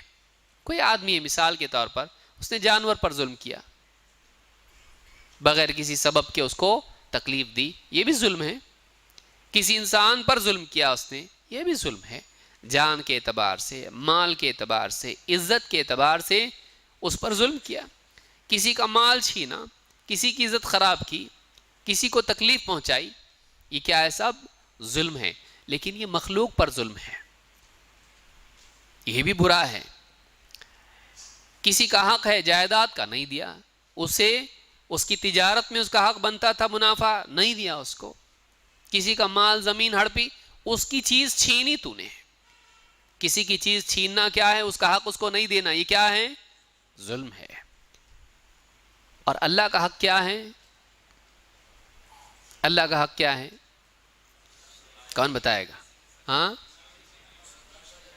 اللہ کی عبادت کی جائے اور اللہ کے ساتھ کسی کو شریک نہ کیا جائے۔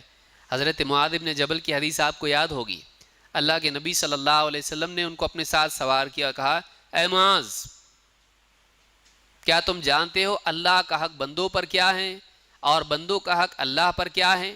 کہا اللہ و رسولہ اعلم، کہا اللہ اور اس کا رسول ہی بہتر جانتے ہیں۔ یہ ادب تھا صحابہ کا، کیونکہ سوال سکھانے کے لیے کیا جا رہا ہے، لا علمی کی وجہ سے نہیں۔ ہمارے رسول کو معلوم نہیں، اس سے تھوڑی نہ ہوگا۔ پوچھنے کا مطلب ہم کو کچھ بتانا چاہتے ہیں اور ہماری توجہ اپنی طرف لے رہے ہیں۔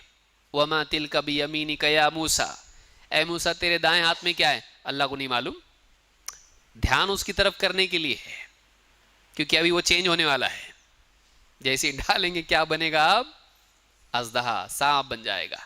تو توجہ پھیرنے کے لیے بھی سوال کیا جاتا ہے، اور وہ تعلیم کے لیے ہوتا ہے۔ تو کہا اے معاذ کیا تم جانتے ہو اللہ کا حق بندوں پر کیا ہے، بندوں کا اللہ پر کیا ہے؟ کہا اللہ اور اس کا رسول ہی بہتر جانتے ہیں۔ کہا اللہ کا حق بندوں پر یہ ہے کہ بندے اللہ کی عبادت کریں، ختم نہیں، اور اس کی عبادت میں کسی کو شریک نہ کریں۔ خالی ایک چیز نہیں ہے بلکہ کتنی چیزیں ہیں؟ دو، اللہ کی عبادت کریں، اس کی عبادت میں کسی کو شریک نہیں کریں۔ اور بندوں کا حق اللہ پر یہ ہے کہ جو بندے اللہ کے ساتھ شرک نہ کریں اللہ تعالیٰ انہیں عذاب نہ دے، یعنی دائمی عذاب نہ دے، ہمیشہ کے لیے جہنم میں نہ ڈال دے۔ تو معلوم ہوا کہ توحید اللہ کا بندوں پر حق ہے۔ اگر توحید کا اہتمام نہ کریں اور شرک کریں تو اس نے کس کا حق چھینا؟ اللہ کا حق ضائع کیا اس نے۔ تو اس نے اللہ کے معاملے میں ظلم کیا جو مخلوق کے ظلم سے بھی بڑا ظلم ہے، مخلوق کے ظلم سے بھی بڑا ظلم ہے۔ اسی لیے ان لوگوں کو جو شرک کرتے ہیں اللہ نے کیا کہا؟ ظالم۔ اب سمجھ میں آیا کیوں ظالم ہے وہ؟ اس لیے ظالم ہے کہ اللہ پر ظلم کا کیا مطلب؟ اللہ کا حق اللہ کو نہیں دیا اس نے، اور اللہ کا حق کیا ہے؟ بلا شرک اللہ کی عبادت کی جائے، شرک سے بچتے ہوئے اللہ کی عبادت کی جائے، یہ اللہ کا حق ہے۔ اس نے اللہ کا حق نہیں دیا اللہ کو، اس نے اللہ کے معاملے میں ظلم کیا۔ وَمَا لِلظَّالِمِينَ مِنْ أَنصَارٍ، ظالموں کا کوئی مددگار نہیں ہوگا۔ پیر صاحب فلانے، ہاں انبیاء بھی کام نہیں آئیں گے، اولیاء کام نہیں آئیں گے، ان کے کوئی کام نہیں آئے گا، اس لیے کہ اللہ نے نفی کی، کہا وَمَا لِلظَّالِمِينَ مِنْ انصار، ظالموں کا کوئی مددگار نہیں ہوگا، کوئی بھی نہیں، نہ وہ آپس میں ایک دوسرے کی مدد کر سکیں گے، نہ ان کی اولاد ان کے کام آئے گی، نہ ان کے جن لوگوں کو اپنا بڑا انہوں نے بنایا وہ کام آئیں گے، نہ جن کو اللہ کے ساتھ شریک کیا وہ ان کے کام آئیں گے۔ ہم نے تمہارے لیے تو کیا اتنا، ہم تھوڑی بولے تھے تم کو ایسا کرنے کے لیے، ہم نہیں بچا سکتے تم کو، کیونکہ ہم خود اپنی زندگی میں اس سے روکتے رہے، جتنے نبی ہیں انہوں نے روکا، جتنے اللہ والے انہوں نے روکا، ہم نے تھوڑی کہا تھا شرک کرنے کے لیے۔ اگر بادشاہ کے مقابلے میں کسی کو کوئی کہ میں آپ کو بادشاہ مانتا ہوں، وہ آدمی اگر واقعی بادشاہ کو خود مانتا ہے، وہ کہے گا نہیں تو میرا نام لے رہا، مجھ کو بھی پھنسائے گا، مجھ کو بھی پھنسائے گا، میں تیرا ساتھ نہیں دے سکتا، تو باغی ہے۔ تو اللہ رب العالمین کے مقابلے میں کسی اور کی عبادت کرنا اللہ رب العالمین کی شان میں گستاخی ہے، اللہ اس کو پسند نہیں کرتا اور یہ ظلم ہے۔ ایسے لوگوں کا کوئی مددگار نہیں ہوگا۔ تو کتنی چیزیں ہیں، اس کا ٹھکانہ جنت ہمیشہ کے لیے کیا ہوگی، اس کے لیے حرام، اس کا ٹھکانہ جہنم، اور 3 اس کا کوئی مددگار تو کوئی وسیلہ اس کے کام آئے گا نہیں، چاہے قبر میں رکھیں یا کچھ بھی آدمی کریں، نہیں، کوئی اس کے کام نہیں آئے گا۔ شرک کرنے والے کا ٹھکانہ جہنم ہے۔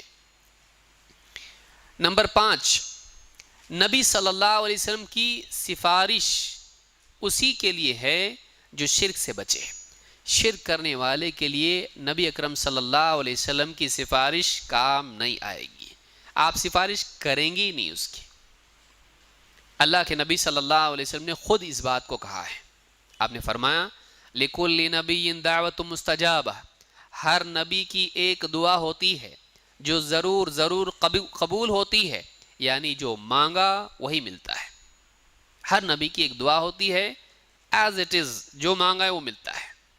اور آپ نے فرمایا فَتَعَجَّلَ كُلُّ نَبِيٍّ دَعْوَتَهُ، تو ہر نبی نے اپنی دعا مانگنے میں جلدی کی، دنیا ہی میں وہ مانگ لیا جس کے مانگنے کا اختیار دیا گیا تھا۔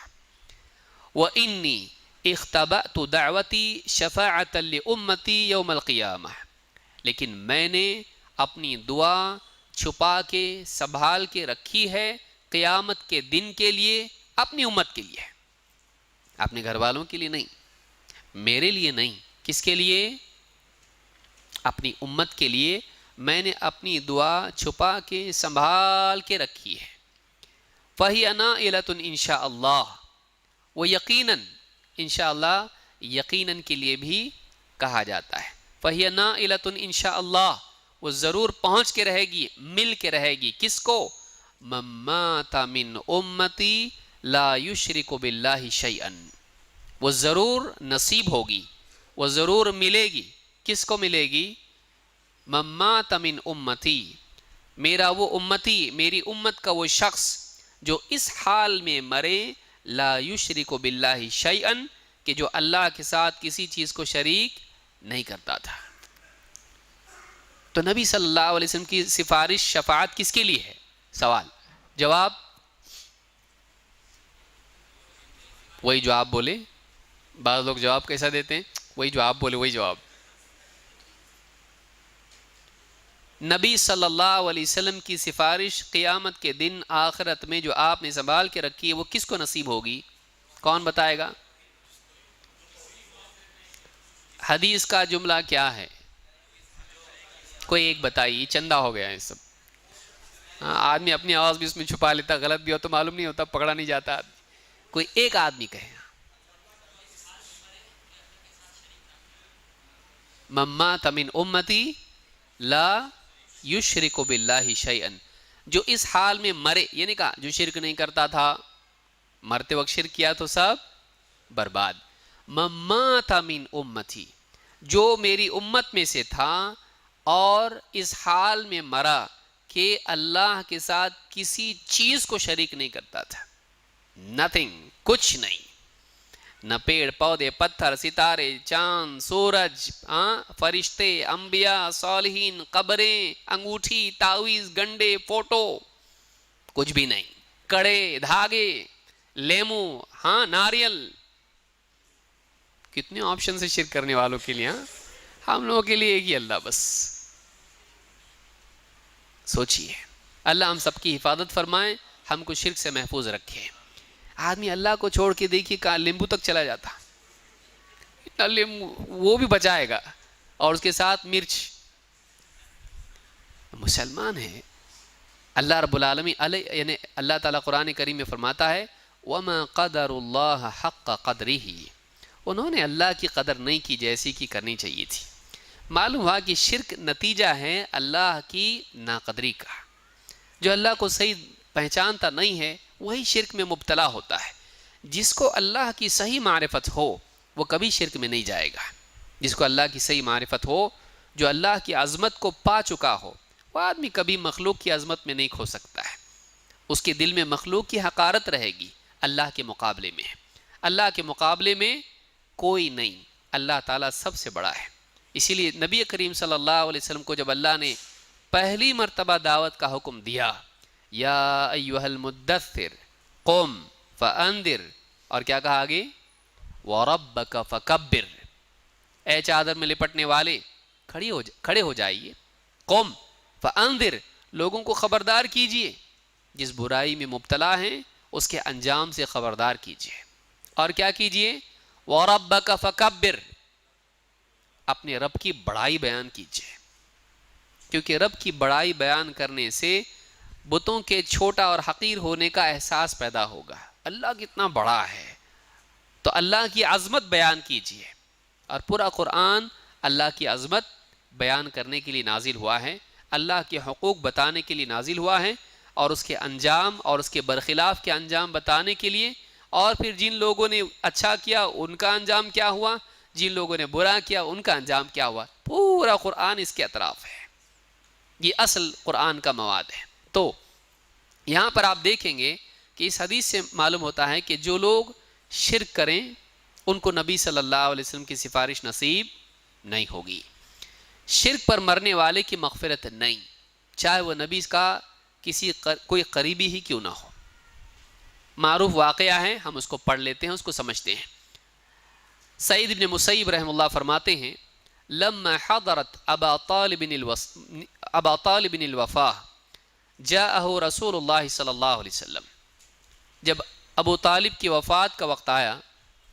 ابو طالب کون تھے؟ اللہ کے نبی صلی اللہ علیہ وسلم کے چچا. سعید بن مسیب اپنے والد سے اس کو روایت کرتے ہیں. کہا کہ جب ابو طالب کی وفات کا وقت آیا، جاءہ رسول اللہ صلی اللہ علیہ وسلم، اللہ کے رسول صلی اللہ علیہ وسلم ان کے پاس آئے. فوجد عنده ابا جہل وعبد اللہ ابن ابی امیہ ابن المغیرہ. تو ابو طالب کے پاس ان کے دو ساتھی مشرک کافر بیٹھے ہوئے آپ نے دیکھے. کون تھے وہ؟ ابو جہل اور عبداللہ ابن ابی امیہ. فقال رسول اللہ صلی اللہ علیہ وسلم یا عم، آپ نے کہا اے چچا، قل لا الہ الا اللہ، لا الہ الا اللہ کا اقرار کر لو، کلمۃ اشہد لک بہا عند اللہ، اس کلمے کا اقرار کرو کہ میں قیامت کے دن اس کلمے کی بنیاد پر آپ کی سفارش کر سکوں، آپ کے حق میں اللہ کے ہاں قیامت کے دن گواہی دے سکوں. اشہد لک، میں آپ کا گواہ ہو جاؤں کہ آپ نے زندگی بھر چاہے شرک کیا ہو، آخری وقت میں آپ نے کلمہ پڑھا تھا، توحید قبول کی تھی. معلوم ہے کہ آخری وقت میں بھی اگر آدمی توحید کا اہتمام کر لے زندگی بھر کا شرک معاف ہے.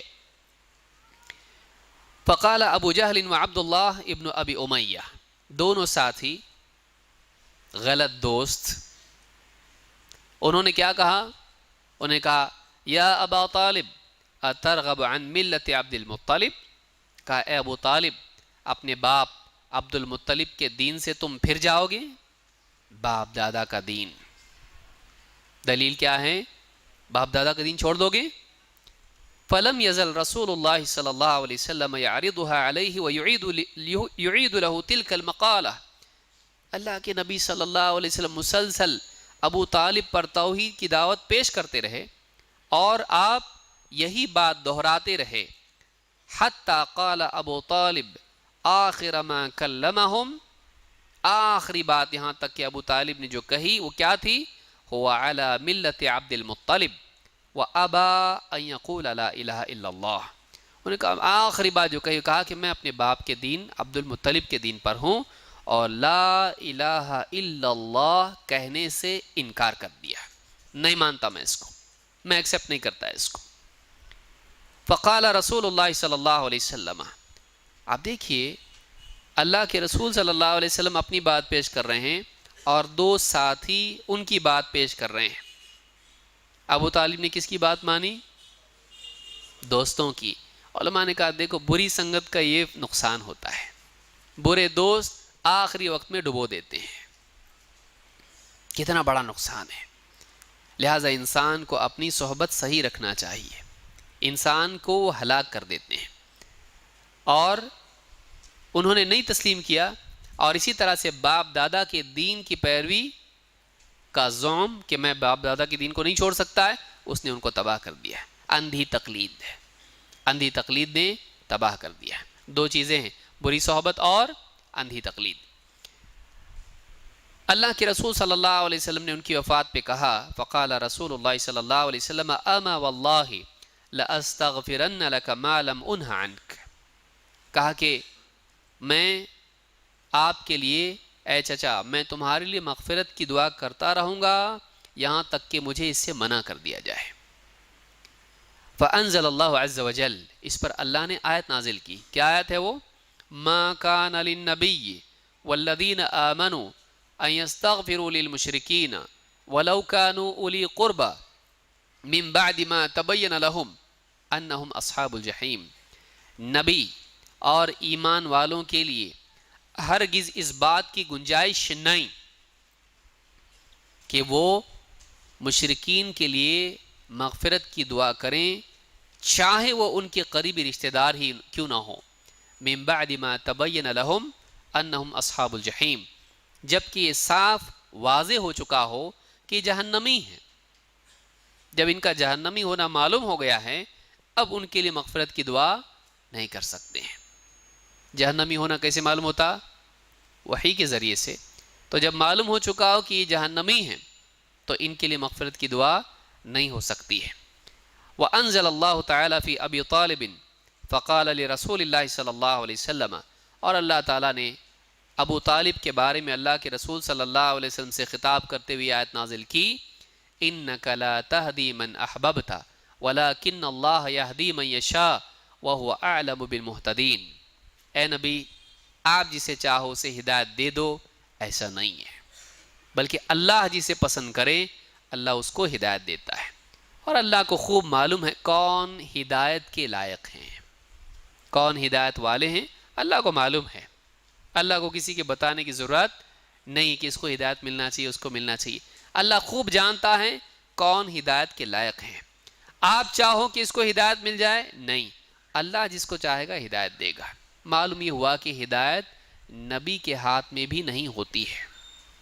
اور بعض لوگ کیا کہتے ہیں، فلاں پیر صاحب نے کتے پہ نظر ڈالی تو اس کو وہ بھی ولی بن گیا. غور کرنے کی چیز ہے. ابو طالب کے پاس جا رہے ہیں، دعوت دے رہے ہیں، دل کی تڑپ ہے، تمنا ہے، سب ہو کے بھی ان کو ہدایت نہیں. انسان ہو کے کانورسیشن اتنا ہو رہا ہے وہاں پہ، وہ بھی نہیں. اور یہاں کتا خالی نظر ڈالیں تو چارج ہو گیا وہ پورا، ہاں پورا ولی بن گیا اللہ کا. انسان بھی نہیں بنا، ڈائریکٹ ولی. کیا ہے یہ جہالت ہے، جہالت ہے، علم کی کمی. جس انسان کے اندر جہالت ہو اس کو دشمن کی ضرورت نہیں، دھکا دینے کی ضرورت نہیں، وہ خود کودتا ہے، دوسروں کو بولتا تم لوگ بھی آؤ، خود پہاڑ پہ سے کودتا ہو. جہالت، یعنی علماء نے کہا الجہل یخلق الاعاجیب، جہالت سے عجائبات جنم لیتے ہیں. اور جو بھی خرافات ہیں وہ کس کا نتیجہ ہے؟ جہالت کا نتیجہ ہے. اللہ ہم سب کو علم کی توفیق عطا فرمائے، نبوی علم. تو اس حدیث سے بات معلوم ہوئی کہ اللہ تعالیٰ نے بتلا دیا کہ شرک پہ ان کا خاتمہ ہوا ہے، چچا ہے، محبت ہے، سب کچھ ہے. دیکھیے علماء نے کہا اِنَّكَ لَا تَهْدِي مَنْ أَحْبَبْتَ، اے نبی آپ جس سے محبت کرو اس کو ہدایت مل جائے آپ نہیں دے سکتے. معلوم ہوا کہ ابو طالب سے کیا تھی اللہ کے نبی صلی اللہ علیہ وسلم کو احببتا، آپ جس سے محبت رکھو اس کو ہدایت ملے گی، ایسا نہیں ہے. آپ نہیں دے سکتے، محبت کے باوجود ہدایت نہیں دے سکتے اس کو. تو معلوم ہوا کہ نبی صلی اللہ علیہ وسلم کی محبت کے باوجود اگر ایمان قبول نہیں کرتے، توحید کا اہتمام نہیں کرتے، شرک سے باہر نہیں نکلتے، تو اللہ تعالیٰ مغفرت نہیں کرے گا. اور اللہ نے مغفرت کی دعا سے بھی منع کر دیا اللہ کے نبی صلی اللہ علیہ وسلم کو. یہ بخاری اور مسلم کی حدیث ہے. اس سے معلوم ہوتا ہے کہ شرک بہت ہی بھیانک چیز ہے، اس سے بچنا چاہیے.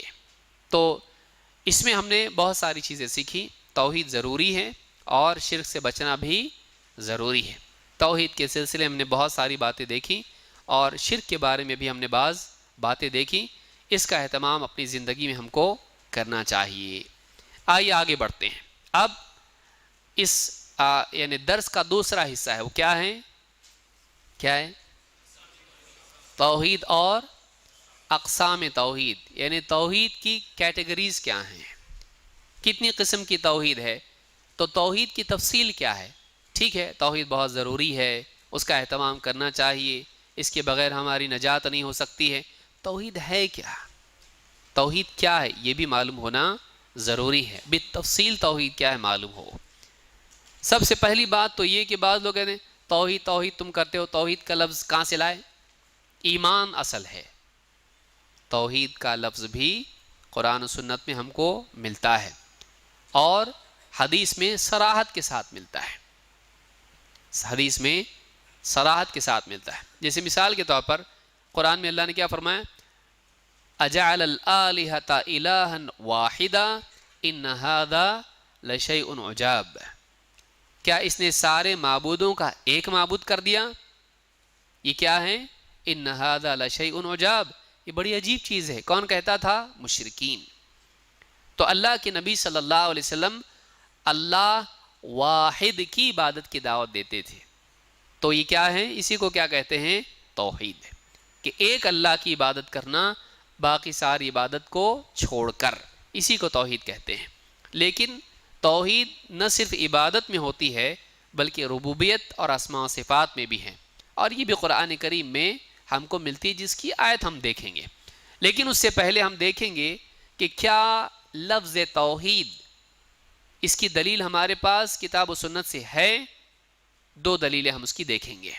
نمبر ایک، اس سے پہلے حدیث گزر چکی، ترمذی کی حدیث ہے جس کو امام احمد نے بھی روایت کیا ہے. کیا حدیث ہے؟ یعذب ناس من اہل التوحید فی النار. اہل توحید میں سے بعض لوگوں کو جہنم میں عذاب دیا جائے گا. حتی یکون فیہا حمما، یہاں تک کہ وہ کوئلہ ہو جائیں گے جل کے. ثم تدرکہم الرحمہ فیخرجون، پھر انہیں اللہ کی رحمت پائے گی اور اس میں سے نکالے جائیں گے. یہاں لفظ کیا ہے؟ اہل التوحید، توحید والے، توحید والے. تو لفظ توحید سنن ترمذی کی اور مسند احمد کی حدیث میں آیا ہے. تو معلوم ہے کہ توحید والے جہنم سے نکلیں گے. تو توحید کا لفظ خود حدیث میں آیا ہے. اسی طرح سے آپ دیکھیں گے ابن ماجہ کی حدیث میں بھی یہ لفظ آیا ہے. عائشہ رضی اللہ تعالیٰ عنہ اور حضرت ابو ہریرہ رضی اللہ تعالیٰ عنہ کہتے ہیں ان رسول اللہ صلی اللہ علیہ وسلم کان اذا اراد ان یضحی، اللہ کے رسول صلی اللہ علیہ وسلم جب قربانی کا ارادہ کرتے اشترا کبشین، دو بکرے خریدتے، عظیمین بھاری بھرکم، سمینین موٹے تازے، اقرنین سینگوں والے، املحین کالا اور سفید رنگ والے، موجوعین خصی کیے ہوئے. تو اللہ کے نبی صلی اللہ علیہ وسلم دو بکرے آپ نے خریدے. فذبح احدہما عن امتہ، دو میں سے ایک آپ نے اپنی امت کی طرف سے قربان کیا، ذبح کیا، اس کی قربانی دی. کون؟ آپ کی امت میں سے کون؟ لمن شہد للہ بالتوحید وشہد لہ بالبلاغ، جس نے دو چیزوں کی گواہی دی ہو، اللہ کے لیے توحید کی گواہی دی اور محمد صلی اللہ علیہ وسلم کے لیے بلاغ کی گواہی دی ہے۔ بلاغ کا مطلب آپ رسول تھے اور آپ نے اللہ کے دین کو بندوں تک پہنچا دیا۔ جس نے یہ دو گواہیاں دی کہ اللہ توحید کا اکیلا حقدار ہے، اللہ کی توحید کی گواہی دی، اور رسول صلی اللہ علیہ وسلم کی رسالت کی گواہی دی، جس نے یہ دو گواہیاں دی، آپ نے ایک جانور دو میں سے کس کی طرف سے کیا ذبح؟ ایسے سارے جتنے لوگ ہیں جنہوں نے توحید اور رسالت کا اقرار کیا، اور بعض روایتوں میں ہے کہ وہ قربانی نہیں کر سکے۔ من لم یضحی من امتی، میری امت میں سے جس نے جو قربانی نہیں کر پایا، غربت کی وجہ سے یا کسی اور عذر کی وجہ سے، تو یہ حدیث بتلاتی ہے کہ اس میں بھی لفظ توحید آیا ہے۔ اور آپ نے فرماتے ہیں وَذَبَحَ الْآخَرَ عَنْ مُحَمَّدٍ وَعَنْ آلِ مُحَمَّدٍ صلی اللہ علیہ وسلم، اور دوسرا بکرا آپ نے محمد اور آل محمد، اپنے اور اپنے گھر والوں کی طرف سے ذبح کیا۔ معلوم اس میں یہ بھی ہوا کہ ایک جانور میں اپنی اور گھر والوں کی طرف سے قربانی ہوتی ہے، یہ بھی دلیل ایک ہو گئی اس کے لیے۔ تو اس حدیث میں لفظ توحید آیا ہے، تو اس سے بات معلوم ہوتی ہے کہ توحید کا لفظ ہمارا اپنا گھڑا ہوا نہیں ہے، بلکہ خود حدیث میں لفظ آیا ہے۔ اس حدیث کو امام ابن ماجہ اور امام احمد نے روایت کیا ہے، اور یہ حدیث صحیح ہے۔ آئیے اب دیکھتے ہیں توحید کی قسمیں کیا ہیں۔ کون بتائے گا؟ توحید کی کتنی قسمیں ہیں؟ 3 ہیں۔ کون کون سی ہیں؟ تیسری، دوسری، ہاں 2 ہی تھیں، توحید ربوبیت، توحید الوہیت اور توحید اسماء و صفات۔ گھبرانے کی ضرورت نہیں، بولے اتنے بڑے بڑے نام، کوئی پہلا آدمی آیا اور اس میں نیا، بولے یہ تو بہت مشکل ہوگی توحید، اللہ کے بولتے تھے کہ اتنا ایزی سمپل تھا، یہ کیا کر رہے ہیں اب اس کو مشکل نہیں ہے، بلکہ جو چیز سمجھ میں آدمی سمجھنے کی کوشش کرے آسان ہو جاتی۔ کیا ہوا پیدا ہوتی ہی سائیکل چلانا شروع کر دیے؟ نہیں، شروع میں کیا ہوا، تھوڑا مشکل ہے، بیلنس نہیں ہو رہا ہے، پیچھے سے ابو پکڑ کے چلائے تھے نا، ہاں، بعد میں ہاتھ چھوڑ کے چلنے لگا۔ شروع میں ہر چیز مشکل لگتی ہے، لیکن جب انسان اس کو سیکھ لے تو کیا ہو جاتی ہے؟ آسان۔ ہر چیز آسان ہونے سے پہلے کیا ہوتی ہے؟ مشکل۔ اور آسان کیسے ہوتی ہے؟ جب آدمی اس کی کوشش کرتا ہے۔ دنیا کی ساری چیزوں کا یہ حال ہے۔ تو اس کو سمجھنے کی اگر ہم کوشش کریں تو یہ چیز سمجھ میں آ سکتی ہے۔ توحید کی 3 قسمیں ہیں، 1 توحید ربوبیت، 2 توحید الوہیت، 3 توحید اسماء و صفات۔ توحید ربوبیت رب والی توحید، رب والی توحید۔ توحید الوہیت الہ والی توحید، رب والی توحید، الہ والی توحید۔ توحید اسماء و صفات اللہ کے اسماء، اسم نام، اسماء والی توحید، اور صفات صفت، کوالٹیز، ایٹریبیوٹس، اللہ کے اوصاف، اللہ کیسا ہے، اللہ تعالیٰ کی صفات والی توحید۔ بس، اور کیا ہوا؟ آسان ہے۔ اگر آدمی سمجھنے کی کوشش کریں تو سب آسان ہے، سمجھنا ہی نہیں چاہے تو سب مشکل ہے۔ دل میں اگر رغبت ہو کسی چیز کے جاننے کی، کہ ایک آدمی اللہ ہی کو نہیں جانے، اللہ کے حق کو نہ جانے، اس سے زیادہ ظالم کون ہو سکتا ہے؟ تو سیکھنے کی کوشش کرنا چاہیے۔ شیخ محمد ابن صالح ابن عثیمین نے آسانی کے ساتھ اس کو سمجھایا ہے، اور ان تینوں قسموں کو، توحید کی تینوں قسموں کو بتایا کہ وہ ایک آیت میں جمع ہو جاتی ہیں۔ توحید کی تینوں قسمیں قرآن کریم کی ایک آیت میں ہیں۔ کوئی آدمی بول سکتا ہے یہ 3 کہاں سے لائے؟ بول سکتا ہے کہ نہیں بول سکتا ہے، لیکن ان تینوں قسموں کو اللہ تعالیٰ نے قرآن کریم کی ایک آیت میں جمع کر دیا ہے، اسی ترتیب سے جس ترتیب سے ہم نے بتایا اس کو۔ توحید ربوبیت، توحید الوہیت اور توحید اسماء و صفات۔ شیخ محمد ابن صالح ابن عثیمین کہتے ہیں وَقَدْ ذَكَرَ أَهْلُ الْعِلْمِ رَحِمَهُمُ اللَّهُ ان اقسام التوحید ثلاثہ. اہل علم رحمہم اللہ نے ذکر کیا ہے کہ توحید کی 3 قسمیں ہیں. توحید کی کتنی قسمیں ہیں؟ 3. وَذَلِكَ بِالتَّتَبُّعِ وَالْإِسْتِقْرَاءِ. یہ قرآن و سنت میں غور و فکر کر کے اس میں سے استنباط کے ذریعے سے انہوں نے لیا ہے.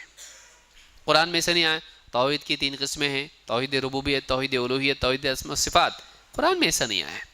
قرآن کریم میں غور و فکر کر کے اس طرح سے انہوں نے اس میں سے اس کو اخذ کیا ہے.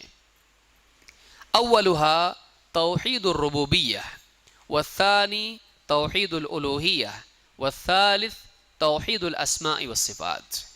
پہلی ہے توحید ربوبیت، دوسری ہے توحید الوہیت، تیسری ہے توحید اسماء و صفات. وقد اجتمعت الثلاثة في آية واحدة من كتاب الله في قوله رب السماوات والأرض وما بينهما فاعبده واصطبر لعبادته هل تعلم له سميا. ایک آیت میں تینوں آ گئی. کہتے ہیں کہ یہ تینوں کی تینوں ایک آیت میں جمع ہو جاتی ہے. یہ سورہ مریم کی آیت نمبر 65 ہے، 65. کون سی صورت ہے؟ سورہ مریم، آیت نمبر 65، 65. کیا ہے آیت؟ رب السماوات والارض وما بینہما، یہ پہلا ٹکڑا ہے. فاعبدہ واصطبر لعبادتہ، دوسرا ٹکڑا. ہل تعلم لہ سمیہ، تیسرا ٹکڑا. پہلا کیا ہے؟ رب السماوات والارض وما بینہما، اللہ تعالی رب ہے آسمانوں کا، زمین کا، اور ان دونوں کے درمیان جو کچھ ہے سب کا. آسمانوں کا چاند سورج ستارے، اور اس میں جو مخلوقات ہیں فرشتے، زمین، پوری زمین، پہاڑ، پیڑ پودے سب، دریا، سمندر، اور ان میں جو مخلوقات انسان، چرند، پرند اور مچھلیاں سب، ان سب کا رب ہے اللہ. اور ان کے درمیان جو کچھ بھی ہے، ہوا اور جو بھی بادل وغیرہ وغیرہ، پرندے، سب کا اللہ رب ہے. آسمان و زمین اور ان کے درمیان جو کچھ بھی ہے سب کا رب کون ہے؟ اللہ. سب کا رب اللہ، اللہ کے سوا کوئی رب نہیں. یہ کیا ہے؟ توحید ربوبیت. توحید ربوبیت کیا ہے؟ اللہ رب ہے، اللہ کے سوا کوئی رب نہیں. یہ توحید ربوبیت ہے. نمبر 2، فاعبدہ، لہذا تو اللہ ہی کی عبادت کر، واصطبر لعبادتہ، اور اسی کی عبادت پر جمع رہے. یہ نہیں کہ بچپن میں توحید کرتا تھا اور بڑھاپے میں شرک کیا، نہیں. فاعبدہ، اللہ ہی کی عبادت کر، واصطبر لعبادتہ، اور موت تک اللہ ہی کی عبادت پر جمع رہے. یہ کون سی توحید ہوئی؟ کیونکہ اللہ کی عبادت کر. اللہ ہمارا کیا ہے؟ معبود ہے، سچا معبود ہے. اس کے لیے لفظ عربی میں کیا آتا ہے معبود کے لیے؟ الہ. معبود کا عربی لفظ کیا ہے؟ الہ. تو اللہ کے سوا کوئی الہ نہیں.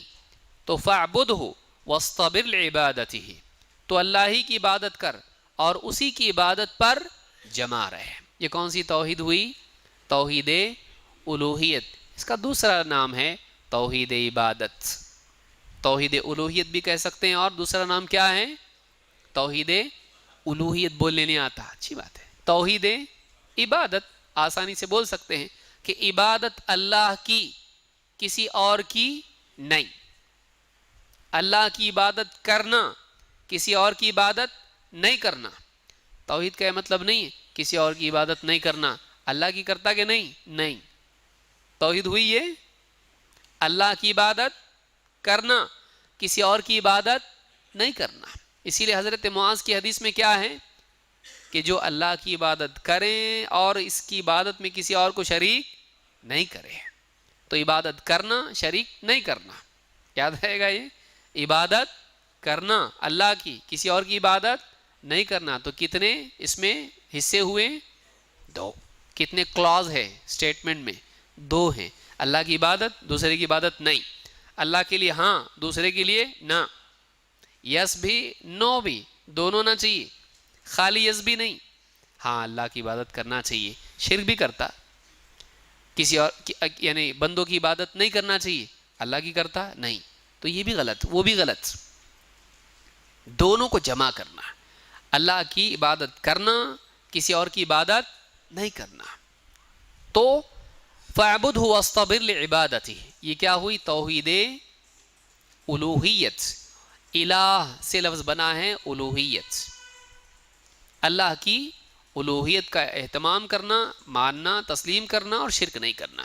3 هل تعلم له سمیہ. سمی، سمی کے معنی ہے ہم نام. هل تعلم له سمیہ، اللہ فرماتا ہے کیا اللہ کے نام والا کسی اور کو تو پاتا ہے؟ اللہ کا ہم نام کسی اور کو پاتا ہے تو؟ کیا ابن عباس کہتے ہیں سمی کے معنی ہے اللہ کے مثل، اللہ جیسا. حل تعلم له سمیہ، کیا اللہ جیسا کوئی اور ہے؟ تو اللہ سوال پوچھ رہا ہے، کا مطلب کیا ہے؟ جواب کیا ہونا چاہیے؟ ہے بولیں گے اللہ جیسا کوئی ہے نہیں. وقت ہو گیا نماز، ٹائم ہے. کتنے بجے رکنا ہے؟ 6:10 کو رکنا ہے. حل تعلم له سمیہ، کیا اللہ کا ہم نام یعنی اللہ کی طرح اور کوئی ہے؟ یہاں آپ نام سے کہیں گے نام، اللہ کے جتنے نام ہیں اللہ تعالیٰ السمیع ہے. کیا مطلب ہے اس کا؟ دنیا میں کیا ہوتا ہے، ایک انسان ہے اس کا نام کیا ہوگا؟ علیم. لیکن اس کو جب کہیں گے نام لکھو دستخط کرو تو کیا کرتا؟ اس کو علم ہوتا نہیں. کوئی آدمی ہوتا ہے عادل اس کا نام، لیکن کیا کرتا ہے وہ؟ ظلم. کوئی ہوتا اس کا نام سمیع ہوتا ہے لیکن بہرا، سننے نہیں آتا اس کو. ہو سکتا ہے کہ نہیں ہو سکتا ایسا؟ تو انسان کا نام اور اس کی صفات میں جھگڑا ہو سکتا ہے، لیکن اللہ کے جتنے نام ہیں ایسا ہے کہ وہ خالی نام ہے. اللہ کے ہر نام سے اس کی کوئی نہ کوئی صفت ظاہر ہوتی ہے. تو اللہ کا ہم نام کوئی نہیں ہے کا مطلب کیا ہے؟ اللہ کی صفات کسی میں نہیں ہے، اللہ جیسا کوئی نہیں ہے. اس کو ہم تفصیل سے آگے سمجھیں گے. لیکن یہاں پر سمیع جو ہے اس سے مراد ہے کہ کیا اللہ جیسا کوئی ہے؟ جواب کیا ہے؟ نہیں ہے. یہ کیا ہے؟ اللہ اپنی صفات میں کامل اور بے مثل. یاد رکھیں گے اس کو، اللہ تعالیٰ اپنی صفات میں کامل اور بے مثل. یہ کیا ہے؟ توحید اسماء و صفات. اللہ تعالیٰ اپنے ناموں میں اور اپنی صفات میں کیا ہے؟ کامل ہے اور منفرد ہے. یہ بھی لفظ آپ استعمال کر سکتے ہیں. منفرد کا مطلب یونیک، یونیک کا مطلب اب دوسرا کوئی ویسا نہیں ہے، یونیک ہے. تو اللہ رب العالمین اپنے ناموں میں اور اپنی صفات میں اکیلا ہے، یکتا ہے، بے مثل ہے، منفرد ہے. تو اس کا یہ توحید کون سی ہوئی؟ توحید اسماء. اسماء لفظ کیا ہے؟ اسم کی جمع ہے. آپ سے لوگ کبھی نہ کبھی کوئی پوچھا ہوگا آپ کا اسم گرامی، تو اسم کا مطلب کیا ہوتا ہے؟ نام. اس کا پلورل کیا ہے؟ جمع اس کی اسماء. صفت کا مطلب ایٹریبیوٹ، کوالٹی. صفت جیسے اچھا، برا، سمجھدار، بیوقوف، جاہل، عالم. بہت ساری صفات مخلوقات میں، انسانوں میں ہوتی ہیں. ان سب کو کیا کہتے ہیں؟ یہ ان کی کیا ہیں؟ صفات ہیں. اللہ کی بھی کچھ صفات ہیں، اپنے دل سے ہم طے کر سکتے نہیں. اللہ نے کچھ صفات اپنی بتائی ہیں، لیکن ان صفات میں بھی اللہ جیسا کوئی ہے؟ اللہ نے بتایا اللہ سنتا ہے، اللہ جیسا کوئی سنتا ہے؟ نہیں. اللہ دیکھتا ہے، اللہ جیسا کوئی دیکھتا ہے؟ نہیں. تو اللہ کے ناموں میں اور اس کی صفات میں اس جیسا کوئی نہیں، اس کا کوئی شریک نہیں. اس توحید کو کیا کہتے ہیں؟ توحید اسماء و صفات. تو توحید کی کل کتنی قسمیں ہوئی؟ 3. کون کون سی؟ توحید ربوبیت 2، توحید الوہیت، 3 توحید اسماء و صفات۔ بعض لوگ کہتے ہیں چوتھی بھی ہے، تم لوگ بول رہے نہیں، کون سی؟ توحید حاکمیت۔ توحید حاکمیت آج جو خارجی ذہن والے ہیں اور مسلمان حکمرانوں کے خلاف بغاوت کی دعوت دیتے ہیں، یہ کہتے ہیں توحید حاکمیت بھی ایک قسم ہے، اور وہ کیا ہے کہ حکم اللہ کا ہوگا، حکومت اللہ کی ہونی چاہیے، اور جتنی بھی حکومتیں ہیں ان کو ہٹاؤ، ان کو ہٹاؤ اور کس کی حکومت لاؤ؟ اللہ کی، اور اس کا نام کیا ہے ان کے نزدیک؟ حکومت الہیہ۔ کون پیش کیا ہے اس کو یہ کانسیپٹ؟ مولانا مودودی، سید قطب، حسن البنا، اور اسی طرح سے نبہانی، اور اس طرح کے جتنے لوگ ہیں انہوں نے یہ بات پیش کی ہے۔ یہ بہت بڑے انحراف کا راستہ ہے، یہ بہت بڑے انحراف کا راستہ ہے۔ ہمارا کہنا یہ ہے کہ اللہ ہی کا حکم چلتا ہے کائنات میں، یہ توحید ربوبیت کا حصہ ہے، اور اللہ ہی کی بتائی ہوئی باتوں پر عمل کرنا چاہیے، یہ الوہیت کا بھی حصہ ہے۔ تو اللہ تعالیٰ رب ہیں، اللہ تعالیٰ معبود ہیں، اسی کے ضمن میں بات آتی ہے کہ کائنات پہ اللہ کے فیصلے چلتے ہیں، اور شریعت میں بھی اللہ ہی کے فیصلے چلنے چاہیے، یہ اس میں شامل ہے۔ الگ سے اس کے لیے کیٹیگری بنانا یہ عام طور سے حاکموں کے خلاف بغاوت کی دعوت چلانے کی وجہ سے کیا گیا ہے۔ تو یہ چیز ہم لوگ مانتے نہیں، ہم یہ مانتے ہیں کہ کائنات میں اللہ ہی کا حکم چلتا ہے، اور شریعت بھی اللہ ہی کے فیصلے کے مطابق ہونی چاہیے، اپنے دل سے کچھ بھی کر سکتے نہیں۔ لیکن اس کے لیے الگ سے توحید کی کیٹیگری بنانا سلف نے ایسا نہیں کیا ہے، اور آج اس دور کے علماء نے بھی اس پر تردید کی ہے، اور ان لوگوں کو بتایا کہ یہ لوگ غلط ہیں۔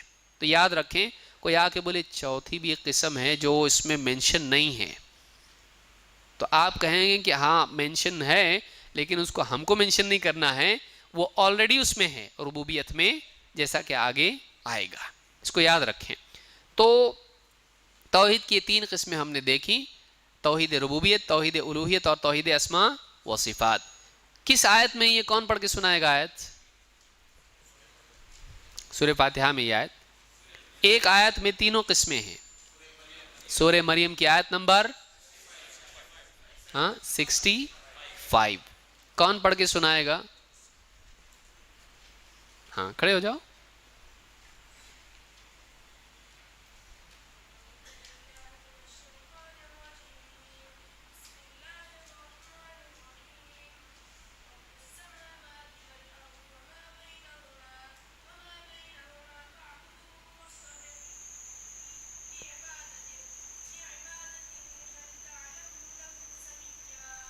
ماشاء اللہ۔ رب السماوات والارض وما بینہما فاعبدہ واصطبر لعبادتہ هل تعلم له سمیا۔ اب بن دیکھے کون پڑھے گا؟ بغیر دیکھے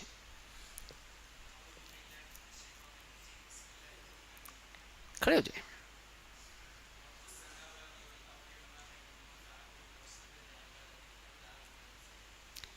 اس کا ترجمہ، سبحان اللہ، بارک اللہ فیک، اور ترجمہ کون بتائے گا؟ آدمی فوراً نیچے دیکھتا، پکڑو مت، آنکھ سے آنکھ ملے گا مطلب پھنس گیا، دیکھ کے نہیں، بغیر دیکھ۔ اچھا ٹھیک ہے، دیکھ کے بولیے، کھڑے ہو کیا؟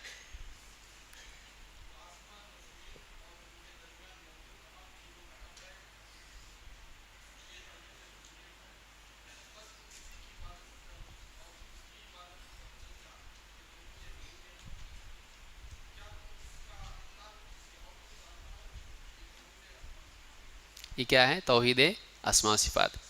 ایک مسئلہ یاد رکھیں کہ جب انسان تلاوت کرتا ہے اور قرأت کرتا ہے، تب اس کو چاہیے کہ وہ تعوذ کرے، اعوذ باللہ من الشیطان الرجیم۔